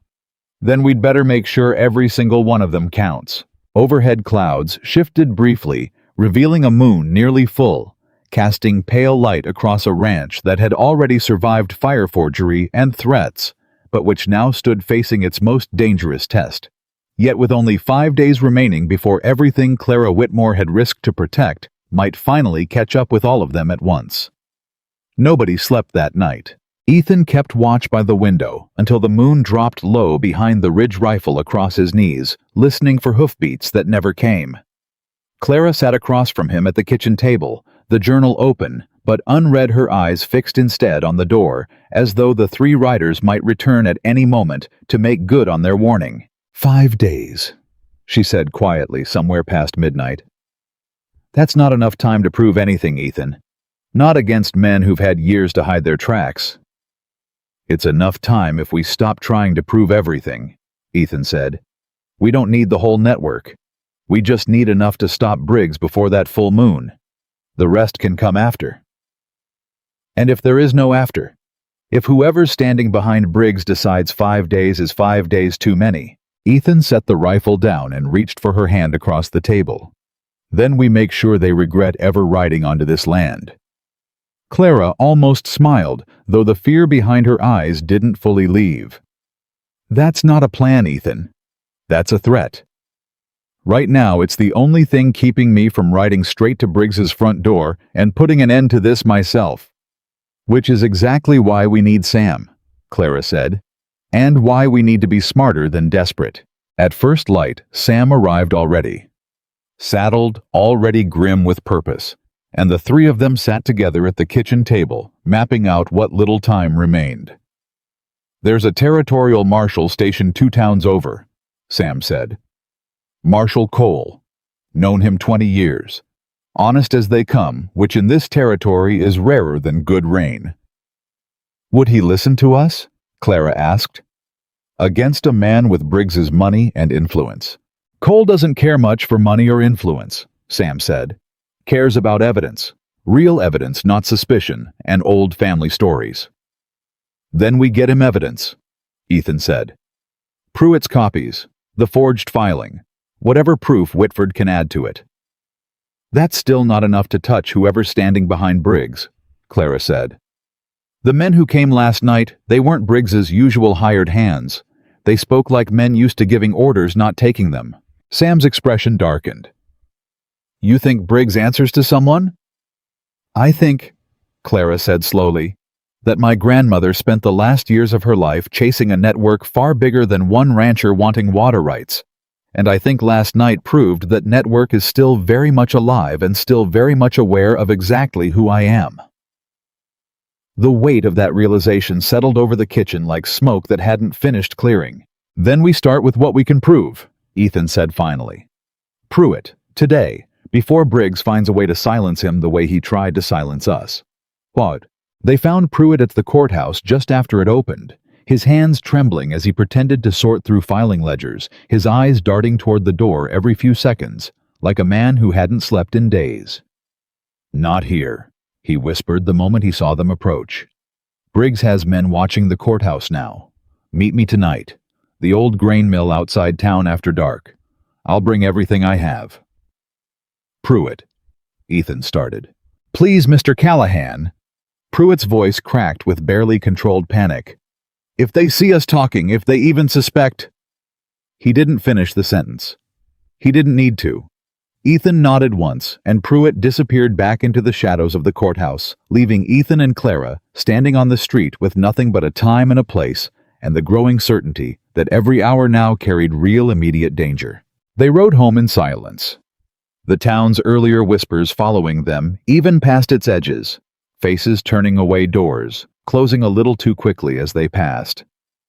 Whatever goodwill Broken River Ranch had once carried in that territory had curdled fast beneath Briggs's rumors and the fire that had scorched half its eastern pasture. They're scared of us now, Clara said quietly, watching the last houses fall behind them. They're scared for themselves, Ethan corrected. Fear like that doesn't need truth to spread. It just needs somebody willing to whisper it loud enough. That evening they left for the old grain mill an hour before the meeting, Sam trailing at a distance with his rifle, watching the road behind them for any sign of followers. The mill stood abandoned at the edge of a dry creek bed, its wooden frame leaning with age, moonlight slipping through gaps in the roof where boards had rotted through years ago. Pruitt was already waiting when they arrived, a leather satchel clutched tight against his chest, his eyes wide and darting in the dim light. You weren't followed? He asked immediately. Sam's watching the road, Ethan said. We're alone. Pruitt exhaled shakily and opened the satchel, pulling out a thick stack of papers. Everything I've kept copies of. Filings I processed for Briggs over the last year. Boundary adjustments. Water rights transfers. 2 other ranches besides yours, both families who gave up and sold out before they realized what had actually happened to their deeds. Clara took the papers, scanning quickly, her breath catching as she recognized the same forged signature patterns documented in her grandmother's journal. This is exactly the method, she murmured. The same slant, the same pressure on the downstrokes.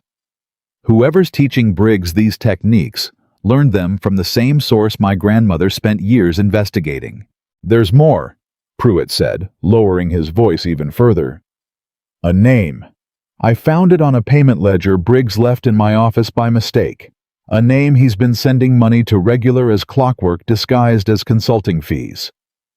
What name? Ethan asked.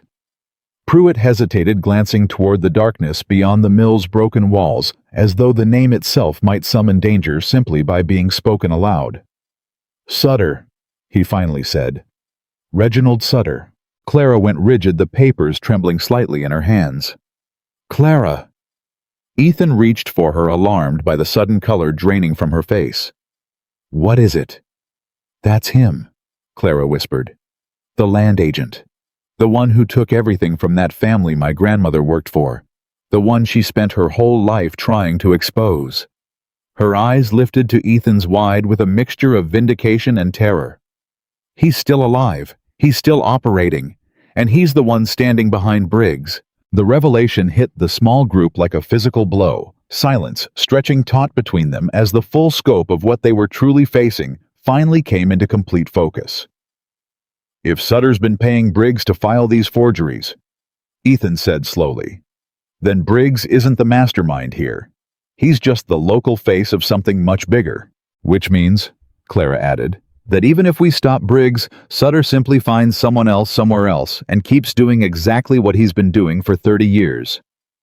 One thing at a time. Sam's voice cut in as he stepped into the mill, having left his post once satisfied no one had followed. Stop Briggs first. Save this ranch first. Worry about the bigger fight once you're not staring down a 5-day deadline. Pruitt nodded eagerly, clearly relieved to have finally unburdened himself of the evidence he'd carried alone for so long. Take it all to Marshall Cole.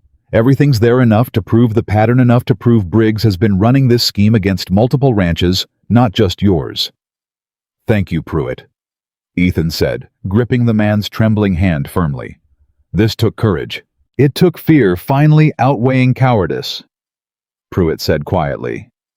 I should have done this months ago. Maybe those other families wouldn't have lost everything if I had.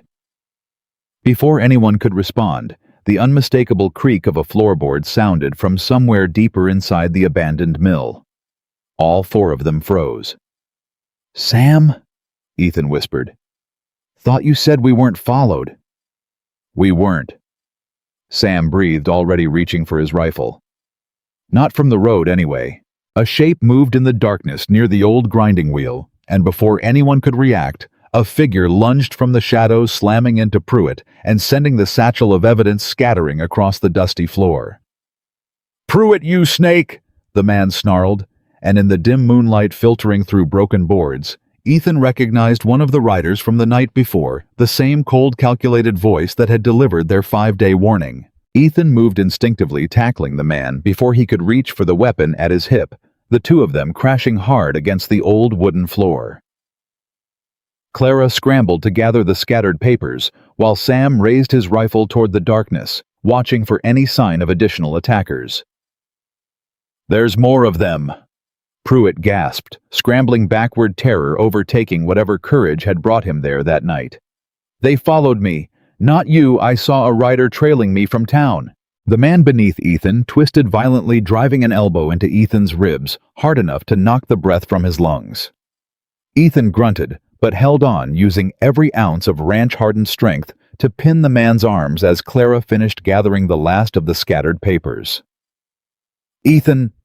Clara's voice cracked with urgency. "Behind you!"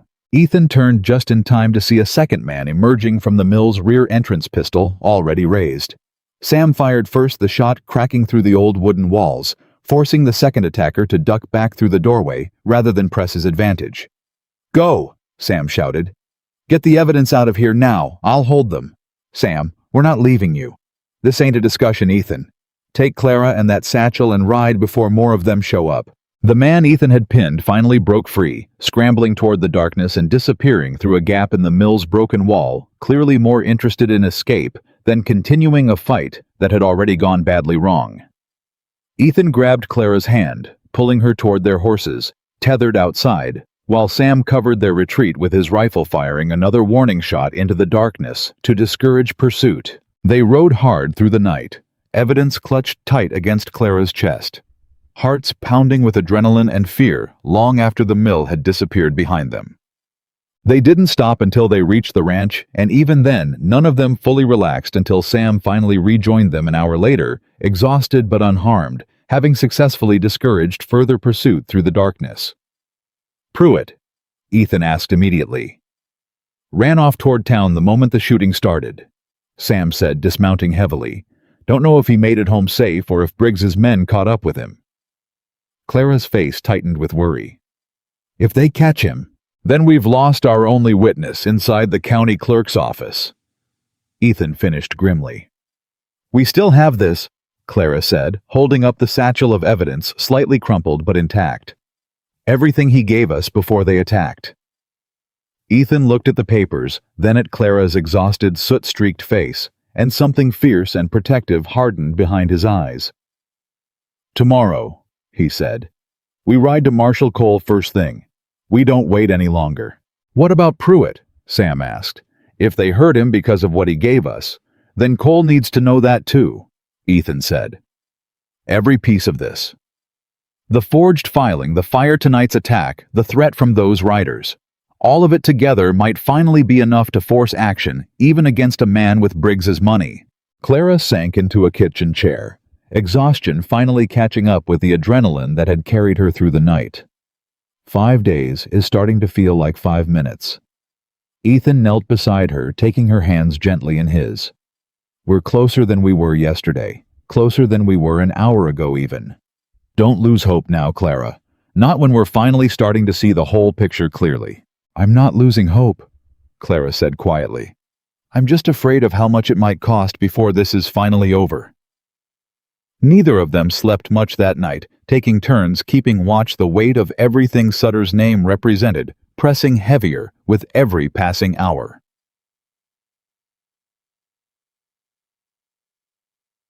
Marshall Cole turned out to be exactly as Sam had described, a weathered, steady man in his 50s, with sharp eyes that missed nothing, and a reputation for honesty that had somehow survived 20 years in a territory built largely on greed and convenient blindness. He listened without interruption as Ethan and Clara laid out everything across his desk, the forged filing. Pruitt's hidden copies documenting the same pattern across multiple ranches. The melted bottle of coal oil found near the fire's origin. And finally, reluctantly, the connection to Reginald Sutter that Clara's grandmother had spent her life trying to expose. When they finished, Cole leaned back in his chair, studying the evidence spread before him with careful, measured attention. "This is serious," he said finally. "Forgery, arson, intimidation, if even half of what's documented here holds up, Briggs is looking at years in territorial prison, maybe longer if we can prove intent to endanger lives during that fire." "Then you'll act on it?" Ethan asked. "I'll investigate it properly," Cole said. "But I need more than documents and suspicion, Mr. Callahan. I need Pruitt willing to testify to what he told you. I need proof connecting Briggs directly to whoever's paying him, not just a name on a ledger that could be explained away as coincidence." "Pruitt's terrified," Clara said. "Briggs's men attacked us last night trying to stop him from handing over exactly this evidence. Which is precisely why I need him willing to stand in front of a judge and say so himself," Cole said. "Evidence without testimony is just paper, Mrs. Callahan. Paper that clever lawyers can twist into reasonable doubt if there's no one willing to speak the truth behind it. We have 5 days before Briggs pushes through a forged deed transfer for the entire ranch," Ethan said. 5 days, Marshal, before whatever's left of the evidence trail disappears along with my land." Cole studied him for a long moment, something shifting behind his steady eyes. "I'll ride out to speak with Pruitt myself, today. If he's willing to testify, I'll have enough grounds to bring Briggs in for questioning before your deadline." "And if he's not willing," Clara asked, "then we'll need another way," Cole said grimly. "But Mrs. Callahan, if what you're saying about this man Sutter is true, if he really is connected to a network operating across multiple territories, you should understand something clearly. Exposing Briggs might only be the beginning of a much longer fight." "I understand that," Clara said quietly. "I've understood it since I first opened my grandmother's journal. But I'd rather fight a fight I understand than lose everything to men who count on people staying too afraid to try." Cole nodded slowly, something like respect entering his expression. "All right. Give me until tomorrow. I'll speak with Pruitt, gather what official statements I can, and meet you back at the ranch with whatever I've found." They rode home with cautious hope, though the feeling didn't last long. They found the ranch in chaos the moment they crested the final ridge, smoke rising again, though thinner, this time more contained, and the frantic sound of Sam's voice shouting orders near the barn. "What now?" Ethan muttered, spurring his horse faster. They arrived to find the barn's storage shed smoldering deliberately set alight while they'd been in town, though Sam and 2 hands had managed to catch it early enough to prevent it spreading further. "They came while you were gone," Sam said, breathless and furious soot streaking his weathered face. "2 riders. Threw a torch through the shed window and rode off before we could catch them. Left this." He handed Ethan a folded note similar to the one thrown through their kitchen window days earlier, though this message carried a colder, more immediate threat. "Pruitt won't be testifying to anything. Consider this your final warning. Walk away before the deadline, or the next fire won't stop at a storage shed." Clara's blood ran cold. "Pruitt, Ethan, we need to check on him now. To check on him." They rode straight to town, urgency overriding exhaustion, and found Marshal Cole already standing grim-faced outside Pruitt's small house, a small crowd of concerned neighbors gathered nearby. "Marshal," Ethan started. "He's alive," Cole said quickly, seeing the panic on both their faces. "Beaten, scared half to death, but alive. Found him an hour ago, tied up in his own root cellar. Whoever did it made sure he understood exactly what would happen if he spoke to me or anyone else about Briggs again." "Will he still testify?" Clara asked. Cole's expression tightened. "I asked him myself not 20 minutes ago. He wouldn't even meet my eyes, Mrs. Callahan. Man's terrified beyond reasoning right now. Can't say I blame him, given what they did to him." The hope that had carried them through the ride into town collapsed into something heavier, more desperate. Without Pruitt's testimony, Ethan said slowly, we have documents that could be explained away and suspicion that won't hold up against Briggs's lawyers.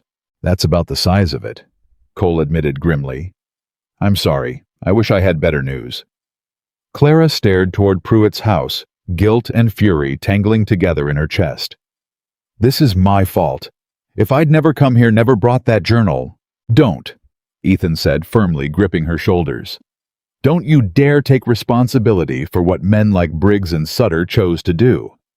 They built this scheme long before you ever stepped off that train, Clara. You're not the danger here. You're the only reason we've gotten this close to stopping it at all. Cole cleared his throat. There might be another way. If we can't get Pruitt's testimony, we need something undeniable. Something that catches Briggs in the act, rather than relying on documents after the fact. What do you mean? Ethan asked. I mean, Cole said carefully, if Briggs is planning to file a forged deed transfer before the full moon, and we know roughly when and how he's planning to do it, we might be able to catch him in the process. Red-handed with witnesses who can't be threatened into silence because they're wearing a territorial badge. Clara's eyes widened with cautious hope. You'd help us set a trap. I'd help uphold the law. Mrs. Callahan. Cole corrected, though something almost like determination flickered behind his steady eyes. And if that means catching a man forging deeds and burning ranches to cover his tracks, then yes, I'll help however I can. The plan came together over the following 2 days, built carefully around information Sam managed to gather from Whitford, who despite his earlier fear agreed to one final act of quiet defiance after learning what had happened to Pruitt. Briggs is planning to file the forged deed himself, Whitford told Sam during a hushed meeting behind the saloon. Personally this time, since Pruitt's clearly too rattled to be trusted with something this important. Word is, he's meeting a rider from Sutter's network tomorrow night out past the old mill to finalize the paperwork before filing it at the courthouse the morning after. You're certain? Sam pressed. Certain as I can be, Whitford said, glancing nervously over his shoulder. But Sam, if Briggs finds out I told you this, he won't, Sam promised. Not from us. With Whitford's information in hand, Marshal Cole devised a plan simple enough to work, dangerous enough to make everyone involved deeply uneasy. We wait near the mill tomorrow night, Cole explained, spreading a rough map across Ethan's kitchen table. Catch Briggs meeting with Sutter's man directly. If we can witness the exchange of forged paperwork ourselves, that's evidence no lawyer can talk away.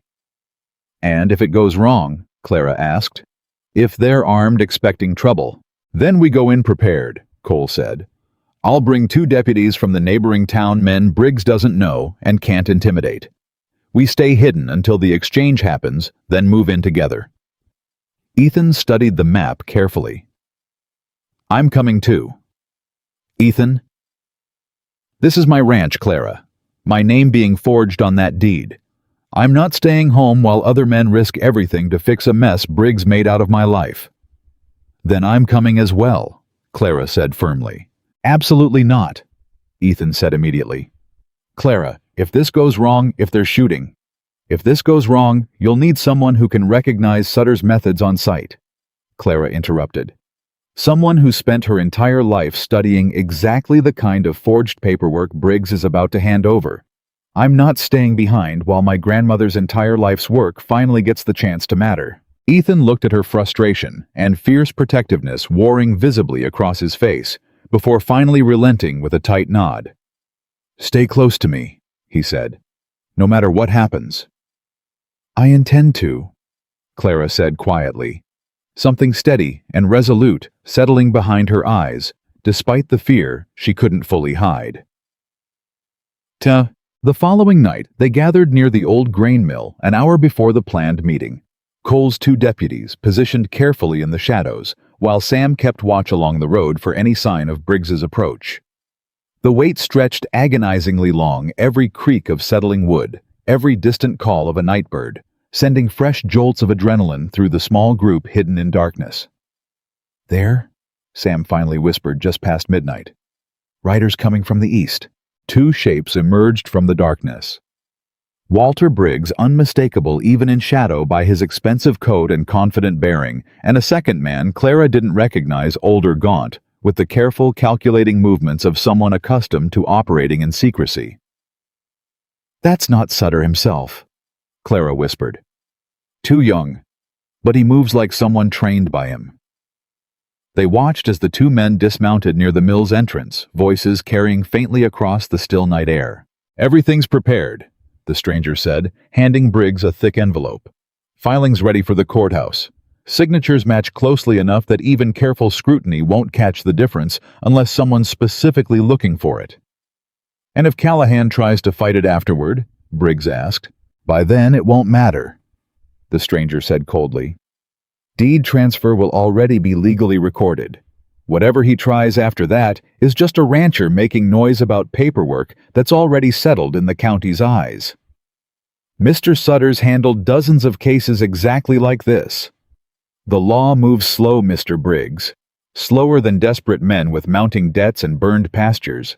Cole crouched beside Ethan in the darkness, tensed, immediately recognizing the confession unfolding in real time, exactly as they'd hoped. That's enough, Cole murmured to his deputies. Move in. Now. They emerged from the darkness together, Cole's voice cutting sharp and commanding across the night air. Walter Briggs, Territorial Marshal. You're under arrest for forgery, arson, and conspiracy to commit fraud. Briggs spun, shock and fury twisting across his face as he realized the trap that had closed around him. This is absurd. You have no... I have you standing here holding a forged deed, transfer, discussing it openly with a man clearly experienced in exactly this kind of fraud, Cole said, moving closer, deputies flanking him with weapons drawn. That's more than enough for tonight. The stranger beside Briggs moved fast, drawing a pistol before anyone could react, firing a wild shot toward the deputies before bolting toward his horse in the chaos that followed. Stop him! Cole shouted, but the man was already mounted, spurring his horse hard into the darkness before anyone could catch him. Briggs, left alone and cornered, raised his hand slowly. Fury and desperation mixing across his expression as Cole's remaining deputy moved to restrain him. You have no idea what you've just done, Briggs snarled, glaring toward Ethan and Clara as the deputy secured his wrists. Sutter doesn't forgive loose ends, Callahan. You think arresting me solves anything, he'll simply send someone else. Someone you won't see coming next time. That's a threat I'll take seriously when it comes from someone not currently in handcuffs, Ethan said coldly. Clara stepped forward, holding up the forged deed transfer that had fallen from Briggs's grip during the chaos, her eyes hard with vindication, despite the tremor still running through her hands. This is over, Walter, she said.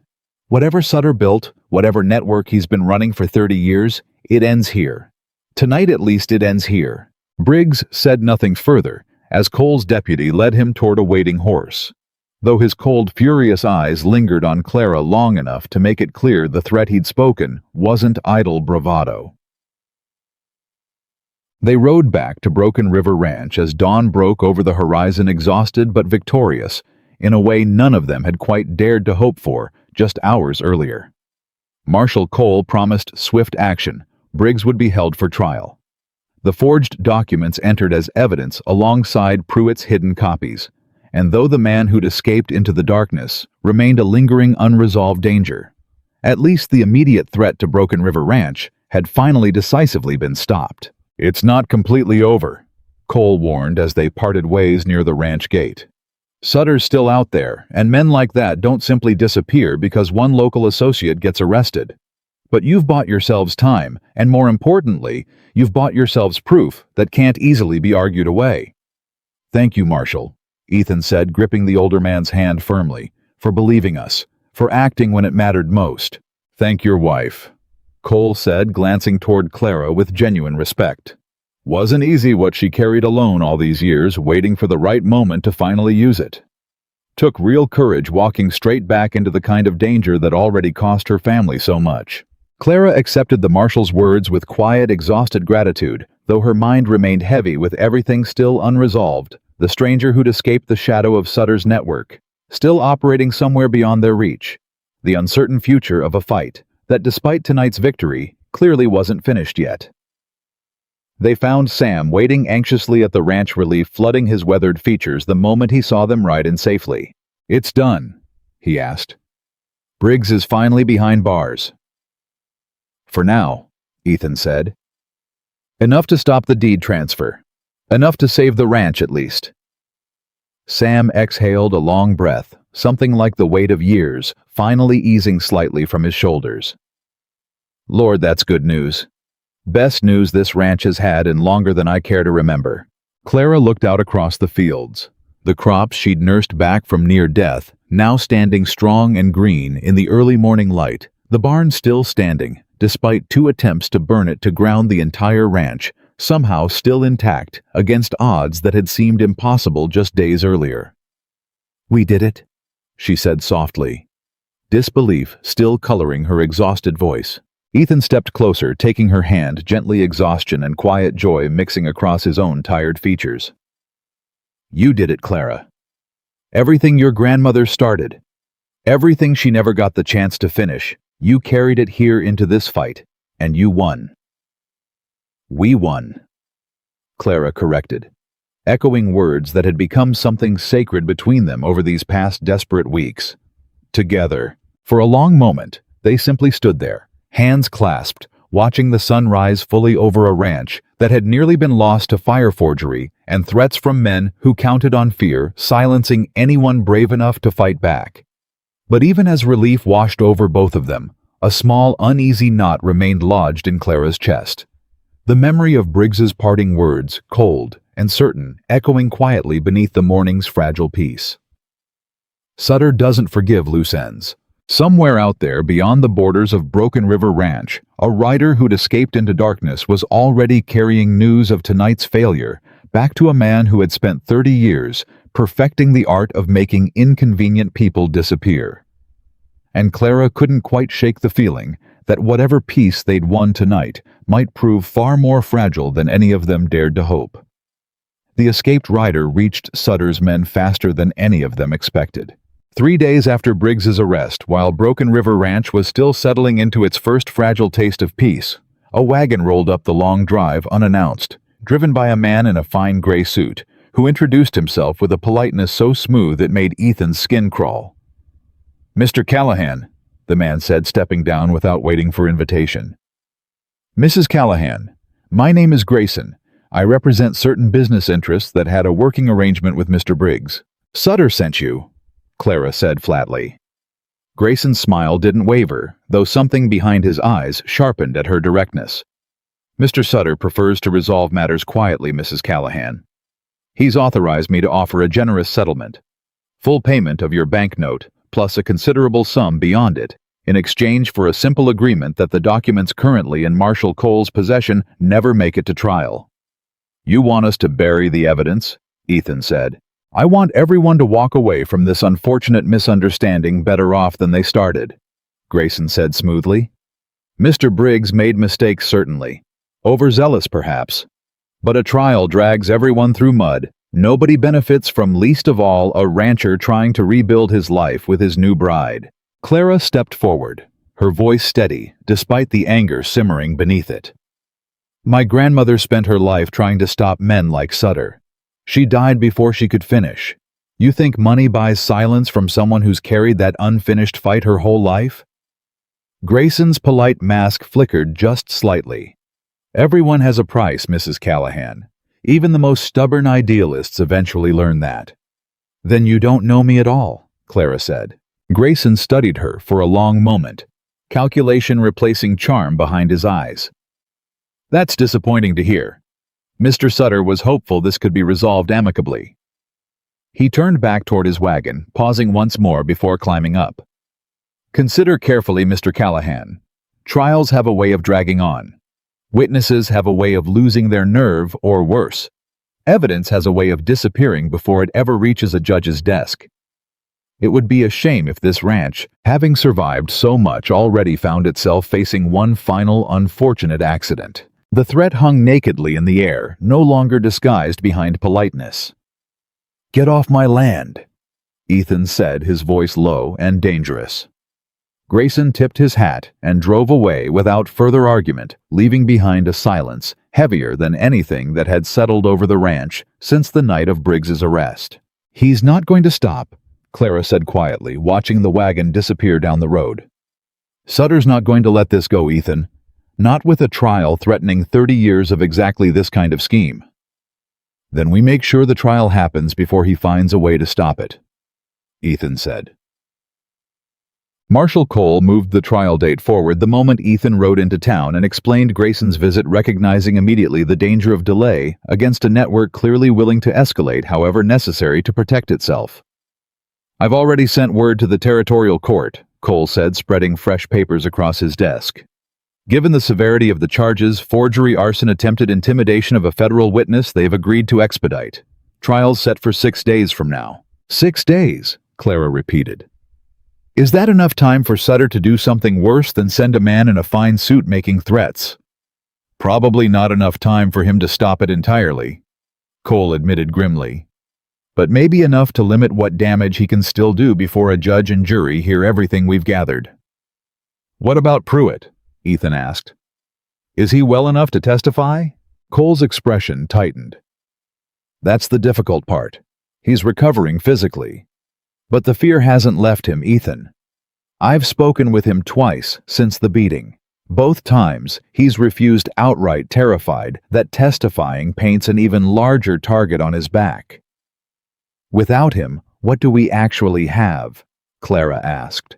"Documents, physical evidence from the fire, my own testimony regarding tonight's arrest, and the confession I overheard between Briggs and Grayson's predecessor." Cole rubbed his tired eyes. "It's substantial, but a good lawyer could still create enough doubt to walk Briggs free, especially if Sutter's paying for that lawyer, which I have no doubt he is." Clara sat quietly for a moment, turning something over in her mind before finally speaking. "What if I testify? Not just about what happened here, but about my grandmother. About the pattern she documented 30 years ago, matching exactly what's happening now. If the jury understands this isn't an isolated incident, that it's part of something deliberate and ongoing." "Clara," Ethan interrupted gently, "if you testify publicly, if your name and your grandmother's investigation become part of the official court record, Sutter will know exactly how much you actually know. That paints an even bigger target on you than the one already there." "The target's already there, Ethan," Clara said. "Grayson made that clear enough today. The only question now is whether we use everything we have to fight back, or whether we stay quiet and hope Sutter's mercy holds out longer than his patience." Cole watched the exchange with careful attention before speaking again. "For what it's worth, Mrs. Callahan testimony like yours could make the difference between a jury seeing an isolated crime and a jury understanding the full weight of what they're actually being asked to stop. It's your decision. But it's not one I'll pretend comes without real risk." Clara looked at Ethan, resolve steady behind the fear still lingering in her eyes. "My grandmother never got the chance to stand in front of a jury and finally tell the truth about what happened to that family," she said. "I'm not passing up that chance simply because it frightens me." Ethan studied her for a long moment, pride and fear warring visibly across his face before finally nodding. "Then we prepare you properly," he said, "and we make sure nothing happens to you between now and that courtroom." The 6 days that followed passed in a blur of preparation, tension, and the constant gnawing awareness that Sutter's network hadn't given up simply because one polite threat had failed to work. Sam took to sleeping in the barn with his rifle close at hand. Ethan rarely left Clara's side, riding with her, even for the shortest trips into town, watching every unfamiliar face with suspicion that had become out of necessity second nature. 2 nights before the trial, Clara woke suddenly in the darkness, certain she'd heard something moving outside her window. She nudged Ethan awake beside her, whispering urgently, "Someone's out there." Ethan was instantly alert, reaching for his rifle as he moved toward the window, peering carefully through the darkness at the yard below. A shape moved near the barn, low, deliberate, clearly trying to stay hidden. "Stay here," Ethan whispered, though he knew even as he said it that Clara wouldn't listen any more now than she had the night of the fire. He crept downstairs, Clara close behind him, despite his instructions, and together they moved toward the barn, where Sam already stood, rifle raised, having caught the same movement from his makeshift bed among the hay bales. "Show yourself," Sam called into the darkness, "or I start shooting blind, and I promise you I don't miss often." A figure emerged slowly from behind the water trough, hands raised, and in the pale moonlight, Ethan recognized him immediately. Whitford. "Don't shoot," Whitford said quickly, voice trembling. "Please, I'm not here to hurt anyone." "Then what are you doing skulking around my property in the middle of the night?" Ethan demanded. "I had to warn you," Whitford said, glancing nervously over his shoulder as though certain he'd been followed. "Grayson's been asking around town, offering money to anyone willing to testify against Mrs. Callahan's character, trying to paint her as unstable, dangerous, maybe even responsible for her own grandmother's death, anything to discredit her before she ever takes the stand." Clara's breath caught. "He's trying to destroy my credibility before the trial even starts. That's not all," Whitford continued, his voice dropping even lower. "I overheard something else. Grayson mentioned a name, a doctor somewhere out past the territorial line willing to sign whatever papers necessary to declare a witness unfit to testify, given the right payment. They're planning to have me declared mentally unfit," Clara said, disbelief and fury mixing in her voice. "I don't know the full plan," Whitford admitted, "but I know enough to say you need to be careful, Mrs. Callahan. More careful than you've been already. These aren't men who give up simply because their first plan failed." Ethan's jaw tightened with barely restrained anger. "Thank you, Whitford, for coming out here for the risk you're taking telling us this." "I should have said something sooner," Whitford said quietly. "Should have stood up to Briggs the same way Pruitt eventually tried to. Maybe none of this would have gone as far as it has." He glanced toward the road, fear evident in every line of his tense posture. "I have to go. If anyone saw me come out here—" He disappeared into the darkness before Ethan could offer further thanks, leaving the three of them standing in tense silence beneath a sky heavy with stars and unspoken dread. "They're going to try to discredit me," Clara said slowly. "Make the jury doubt everything I say before I even open my mouth." "Then we prepare for that too," Ethan said firmly. "Cole needs to know about this, tonight if possible." Marshal Cole listened grimly to everything Ethan and Clara relayed the following morning, his expression darkening further with each detail. "That's a serious accusation," he said. "Bribing a doctor to declare a witness unfit, if we can prove that it's not just another mark against Briggs. It implicates Sutter's entire network directly in obstruction of justice." "Can we prove it?" Clara asked. "Not yet," Cole admitted. "But it tells me something important. If Sutter's resorting to discrediting you rather than simply making you disappear, it likely means he's more concerned about the legal consequences of violence against you directly than he was willing to admit through Grayson's threats. Men like Sutter prefer clean hands whenever possible. Direct violence against a witness under martial protection would draw exactly the kind of scrutiny he's spent 30 years avoiding. So he's trying to win through doubt instead," Ethan said. "Which means our best defense," Cole said, "is making sure your testimony is airtight, Mrs. Callahan. Every detail from your grandmother's journal, every pattern matching Briggs's methods laid out so clearly and so credibly that no accusation of instability can shake it." Clara nodded slowly, determination steadying her voice despite the fear still coiled tight in her chest. "Then let's make sure it's airtight." They spent the following 2 days preparing exhaustively, Cole reviewing every detail of Clara's planned testimony, cross-examining her the way a hostile lawyer might, testing every weakness, strengthening every answer, until her account stood as solid and unshakable as the ranch itself had become through everything they'd already survived together. The night before the trial, Ethan found Clara sitting alone on the porch, staring out at fields that had against every expectation survived fire and forgery and the machinations of men determined to see them destroyed. He sat beside her quietly, taking her hand without a word. "Are you scared?" he finally asked. "Terrified," Clara admitted. not just of the trial, of everything that comes after regardless of how it ends. If we win, Sutter's still out there. If we lose, we won't lose, Ethan said firmly. You can't promise that. No, he agreed. But I can promise that whatever happens tomorrow, whatever happens after, I'm not going anywhere. This ranch, this fight, this life we've somehow built together in less than a month, none of it means anything to me without you standing beside me through it. Clara turned to look at him, something soft and vulnerable breaking through the exhaustion and fear that had defined so much of these past desperate weeks. A month ago, she said quietly, I stepped off that train terrified you'd send me back the moment you realized I wasn't the simple farm girl your letter described. I never imagined I'd find someone who'd fight this hard risk this much simply because he chose to trust me. You gave me a reason to trust you, Ethan said. Every single day since you arrived. The calf, the crops, the fire. Tonight sitting here still willing to walk into that courtroom tomorrow, despite everything Sutter's tried to do to stop you. He squeezed her hand gently. I didn't marry a stranger, Clara.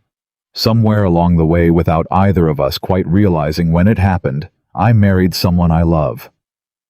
Clara's breath caught tears gathering unexpectedly in her eyes. You love me. Completely, Ethan said. Whatever happens tomorrow, I need you to know that. Whatever the jury decides, whatever Sutter tries next, that truth isn't changing. Clara leaned into him, resting her head against his shoulder, the weight of fear easing slightly beneath the steady warmth of his certainty. I love you too, she whispered. I think I have for longer than I've been willing to admit even to myself. They sat together in comfortable silence as the stars wheeled slowly overhead, drawing strength from each other for whatever the following day might bring. The courtroom was packed the next morning, word of the trial having spread through the territory faster than any of them expected. Curiosity and controversy drawing spectators from towns Ethan had never even visited. Briggs sat at the defendant's table, his expensive coat replaced by plain prison clothes, his earlier confidence replaced by something tighter, more anxious, as though the reality of his situation had finally settled fully upon him. The prosecution built its case methodically through the morning Marshal Cole's testimony regarding the arrest, the physical evidence from the fire, the forged documents Pruitt had secretly copied, before fear silenced him entirely. Briggs's lawyer, a sharp-eyed man, clearly well compensated for his skills, worked hard to introduce doubt, with every cross-examination suggesting coincidence, where the prosecution suggested pattern, suggesting misunderstanding, where the prosecution suggested deliberate fraud. By afternoon, it was Clara's turn to take the stand. She walked forward with careful, measured steps, aware of every eye in the courtroom following her, aware that Grayson sat quietly near the back, watching with cold, calculating attention. Mrs. Callahan, the prosecutor began gently. Can you tell the court about your grandmother's journal and why you believe it's relevant to this case? Clara took a steadying breath and began, her voice growing stronger with each sentence, as she recounted decades of documented fraud, the family her grandmother had tried and failed to save, the patterns of forgery and intimidation that matched detail for detail everything Briggs had done to Broken River Ranch. This isn't an isolated crime, she said finally, her eyes moving deliberately across the jury. This is part of something my grandmother spent her life trying to expose. A network that's been stealing land from vulnerable families for 30 years, using the same methods, the same corrupted officials, the same intimidation tactics against anyone brave enough to fight back. Briggs's lawyer rose immediately. Objection, Your Honor. The witness is speculating about matters entirely outside the scope of this specific case. Overruled, the judge said, studying Clara with careful attention. The witness may continue provided her testimony remains grounded in documented evidence rather than speculation. Clara nodded, reaching for the journal she'd carried into the courtroom, opening it to pages she'd marked carefully in preparation. These are my grandmother's original notes, she said, documenting the exact forgery techniques used against a family in this very territory decades before Walter Briggs ever attempted the same methods against my husband's ranch. The handwriting analysis, the bribery patterns, the timing designed to coincide with legitimate financial pressure, every element matches precisely. The prosecutor guided her through the comparison methodically, and Clara watched with cautious hope as several jurors leaned forward, clearly absorbing the weight of evidence stretching back decades rather than simply days. Then Briggs's lawyer rose for cross-examination, and Clara felt her stomach tighten with anticipation of exactly the attack Whitford had warned them about. "Mrs. Callahan." The lawyer began, his tone deceptively gentle. "Isn't it true that you've experienced significant personal trauma surrounding your grandmother's death? That you've spent years, by your own admission, obsessing over a conspiracy theory regarding her passing that no official investigation ever substantiated?" "My grandmother's death was never properly investigated," Clara said steadily. "That doesn't make my concerns a fantasy." "Isn't it also true," the lawyer continued, "that you arrived in this territory under unusual circumstances, carrying a journal you initially refused to explain even to your own husband? That your behavior by multiple accounts has been described as secretive, even paranoid?" "I was cautious," Clara said, refusing to let her voice waver, despite the accusation's sharp edge. "Given what happened to my grandmother, given what I suspected might happen here, caution seemed considerably wiser than blind trust." "Or perhaps," the lawyer pressed, "your caution reflects something else entirely, a pattern of instability perhaps inherited from a grandmother whose own obsessive fixation on conspiracy may have contributed to whatever unfortunate circumstances actually led to her death." "Objection," the prosecutor said sharply. "Counsel is deliberately provoking the witness with baseless speculation." "I'll allow the question," the judge said, though his expression suggested he found the tactic distasteful. "The witness may respond as she sees fit." Clara straightened, meeting the lawyer's gaze directly, something steady and unshakable settling behind her eyes, despite the deliberate cruelty of the accusation. "My grandmother wasn't unstable," she said clearly, her voice carrying through the silent courtroom. "She was brave enough to notice what everyone else was too comfortable or too frightened to see clearly. She spent her life trying to protect families from exactly the kind of scheme currently sitting at your client's defense table. If believing in justice, if refusing to look away from clear and documented patterns of fraud counts as instability in this courtroom, then I'm proud to carry that same instability forward exactly as she did." A ripple of quiet approval moved through several jurors and even a few spectators, and the lawyer, sensing the shift working against him, changed tactics abruptly. "No further questions," he said curtly, returning to his seat. Clara stepped down from the stand, her legs trembling slightly with released tension, and found Ethan's steady gaze waiting for her from the gallery, pride and love radiating openly across his face, despite the courtroom's formal atmosphere. The trial stretched through 2 more days. Additional witnesses called, additional evidence presented, the prosecution building its case methodically, while Briggs's lawyer fought increasingly desperate battles against a mounting weight of documentation that grew harder to dismiss with each passing hour. On the 3rd day, just as closing arguments were set to begin, an unexpected commotion erupted near the courtroom's rear entrance. Marshal Cole rose quickly, moving toward the disturbance, and returned moments later with startling news that rippled quickly through the gathered crowd. "Your Honor," Cole announced, "I request a brief recess. New evidence has just come into my possession that bears directly on this case."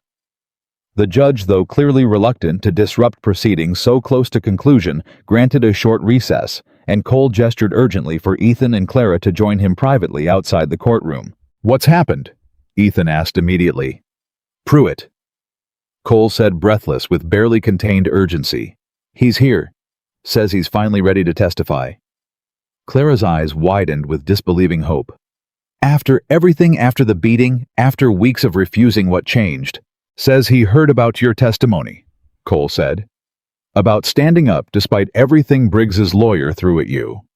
Says if a woman who's lost as much as you have could find that kind of courage, he figured he owed it to himself and to those other families who lost everything to finally do the same." They found Pruitt waiting nervously outside, still bearing faint bruises from his beating weeks earlier. His hands trembling, but his expression set with a resolve Ethan hadn't seen in him before. "Mrs. Callahan," Pruitt said quietly. What you said in there about your grandmother, about refusing to look away. I've been looking away my entire career. Filing whatever papers Briggs handed me, telling myself I had no choice, that speaking up would only get me hurt worse than staying silent. He swallowed hard. But silence already cost me everything that actually mattered. My peace, my conscience. I won't let it cost anyone else their home too. Cole guided Pruitt back into the courtroom, and when proceedings resumed, the prosecution called him unexpectedly to the stand, much to the visible alarm of Briggs's defense table. Pruitt's testimony, delivered in a trembling but increasingly steady voice, confirmed everything the documentary evidence had already suggested. Briggs's direct instructions to file forged boundary adjustments, the threats made against Pruitt's family to ensure his cooperation, and finally, devastatingly, a detailed account of the night he'd been beaten specifically to prevent him from testifying to exactly the truth he was now finally speaking aloud. By the time Pruitt stepped down, visible relief, mixing with lingering fear across his exhausted features, the courtroom's atmosphere had shifted decisively. Even Briggs's own lawyer seemed to recognize the weight of testimony that could no longer be dismissed as coincident speculation or a grieving woman's inherited paranoia. Closing arguments followed swiftly, the prosecution laying out a case built now not just on documents and patterns, but on the direct, corroborated testimony of a man who had risked everything to finally tell the truth. The jury deliberated for less than 2 hours. When they returned, the foreman's voice carried clear and steady through a courtroom holding its collective breath. We find the defendant Walter Briggs guilty on all counts: forgery, arson, and conspiracy to commit fraud. The courtroom erupted into a mixture of murmured reactions, and Clara felt Ethan's hand find hers, gripping tight with relief and disbelief that this fight finally, after everything, had actually been won. Briggs's face went ashen as the verdict settled over him, his earlier confidence completely gone, replaced by the hollow realization of a man watching decades of careful schemes finally collapse under the weight of evidence he'd never expected honest people to gather against him. As deputies led him away, he glanced once more toward Clara, something cold and defeated in his expression. "This isn't over," he said quietly, though his voice lacked the earlier certainty. Sutter will face his own reckoning eventually." Cole interrupted firmly. "Every network built on fear eventually crumbles when enough people finally find the courage to stop being afraid." The days following the trial brought a strange, cautious peace to Broken River Ranch victory, tempered by the lingering awareness that Sutter himself remained free. His network almost certainly still operating in territories beyond their immediate reach. But for the first time since Ethan had received that devastating letter from the bank, the immediate threat to his land, his home, and the woman who had become inseparable from both had finally definitively passed. Cole visited a week later, delivering news that offered further unexpected relief. Pruitt's testimony, combined with the documentation your wife provided, gave territorial authorities enough to open a broader investigation. Cole explained, sitting comfortably now at Ethan's kitchen table, the tension that had defined their previous meetings noticeably absent. They've connected Sutter's operation to similar schemes in at least 4 other territories. It's not the end of his network, not yet. But it's the beginning of the end, and that's more than anyone managed against him in 30 years. "What about Grayson?" Clara asked. "Disappeared the day the verdict came down," Cole said. "Along with most of Sutter's local associates. Cowards, all of them, the moment their protection collapsed." He paused, studying Clara carefully. "Your grandmother would be proud, Mrs. Callahan.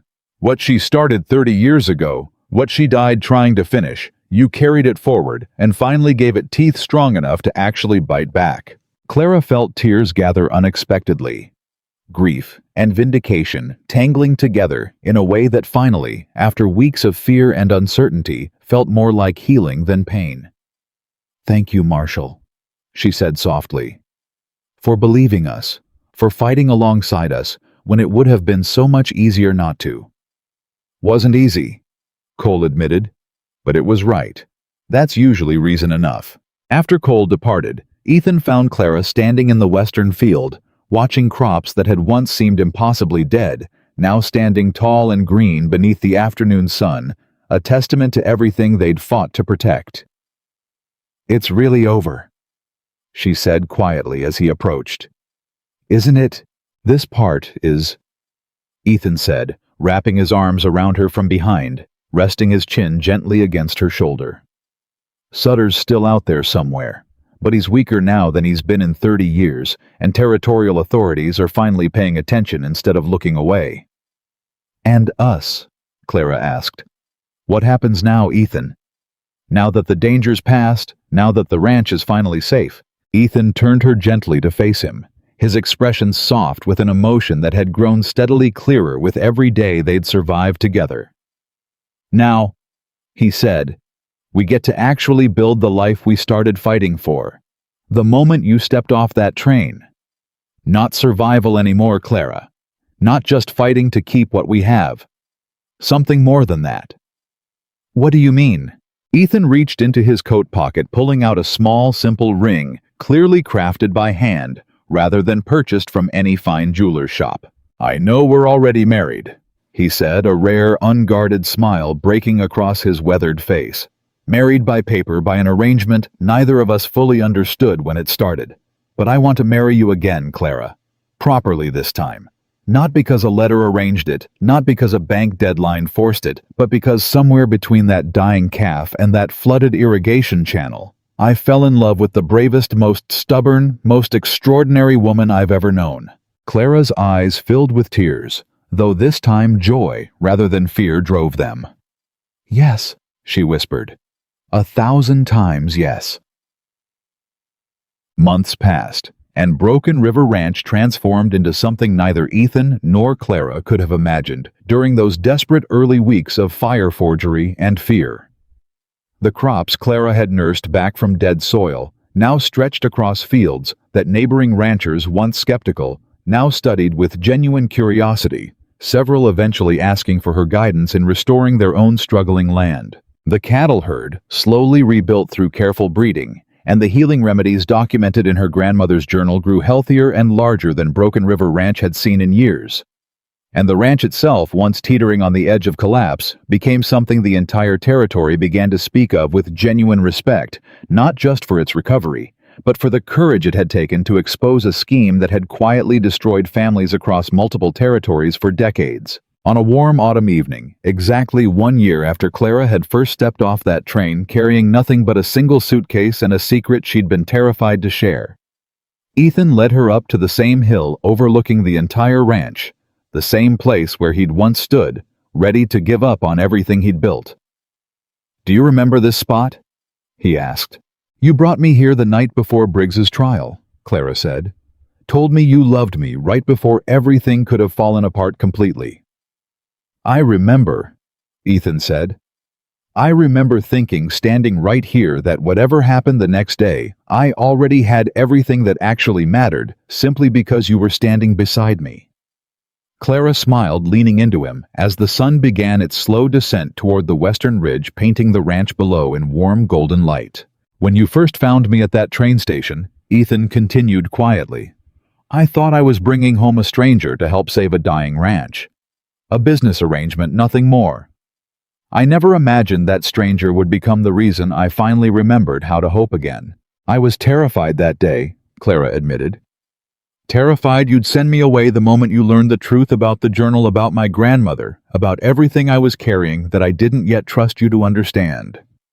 And instead, Clara said, I found someone brave enough to trust me completely, even when trusting me meant facing danger neither of us fully understood at the time.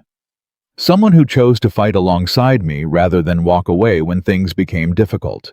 Ethan turned her gently to face him, his hands finding hers with the same steady certainty that had carried them through fire forgery and threats from men who had counted on fear breaking them apart rather than binding them closer together. "I used to believe," he said, "that losing Margaret meant I'd used up whatever chance I had at happiness, that the best I could hope for was simply surviving, keeping this ranch running out of stubborn obligation rather than genuine hope for anything more. And now Now I understand something I should have learned a long time ago, Ethan said. A person doesn't need someone to complete them, Clara. They need someone who believes they're worth saving, worth fighting for, even when they've stopped believing that themselves. You gave me that. Not just for this ranch, but for myself, for a future I genuinely stopped believing I deserved. Clara felt tears gathering, though her smile remained steady, full of a happiness that felt finally permanent rather than fragile. When my grandmother died, she said softly, I promised myself I'd finish what she started no matter the cost, no matter how long it took. I never imagined that promise would lead me here to this ranch, to this life, to you. Sometimes, Ethan said, echoing something Clara had once told him during those early uncertain days of their marriage. The person who arrives as a stranger is exactly the person meant to save your entire world. Before sunrise. Clara finished quietly, remembering the very words that had first drawn her toward Ethan's desperate letter, toward a ranch she'd never seen, toward a man she'd never met, toward a future neither of them could have predicted when this journey first began. Below them, Broken River Ranch stretched out in the fading autumn light, alive with cattle, thriving with crops filled once more with the sounds of laughter and life that had been absent for far too long. Before Clara Whitmore stepped off that train, carrying nothing but a single suitcase, a hidden journal, and a courage that would ultimately save not just one ranch, but the beginning of justice for every family Sutter's network had ever destroyed. Ethan pulled Clara close, and as the sun finally dipped below the western ridge, painting the sky in brilliant shades of orange and gold, he made her a promise that needed no further explanation, no further proof. Nothing beyond the simple, unshakable truth they had both fought so hard to earn. Whatever comes next, he said, whatever fights still wait for us beyond this ranch, beyond this valley, I will stand beside you exactly as you stood beside me. Not because circumstance forced us together, Clara, but because I choose you. Today, tomorrow, and every single sunrise after this one. Clara looked up at him, certainty and love steady in her eyes, and answered with the same unwavering conviction that had carried her across an entire country, through fire and forgery, through fear, and finally, through triumph. Then we build this life together, she said, for as long as we both shall live. And beneath a Montana sky, ablaze with the colors of a hard-won sunset on land that had nearly been lost to greed fire and the schemes of men who believed fear could always outlast courage. Ethan Callahan and Clara Whitmore stood together as proof of a simple, undeniable truth, that love built on trust, courage, and shared sacrifice does not merely survive the darkest storms, it emerges from them unbreakable, complete, and finally, truly home.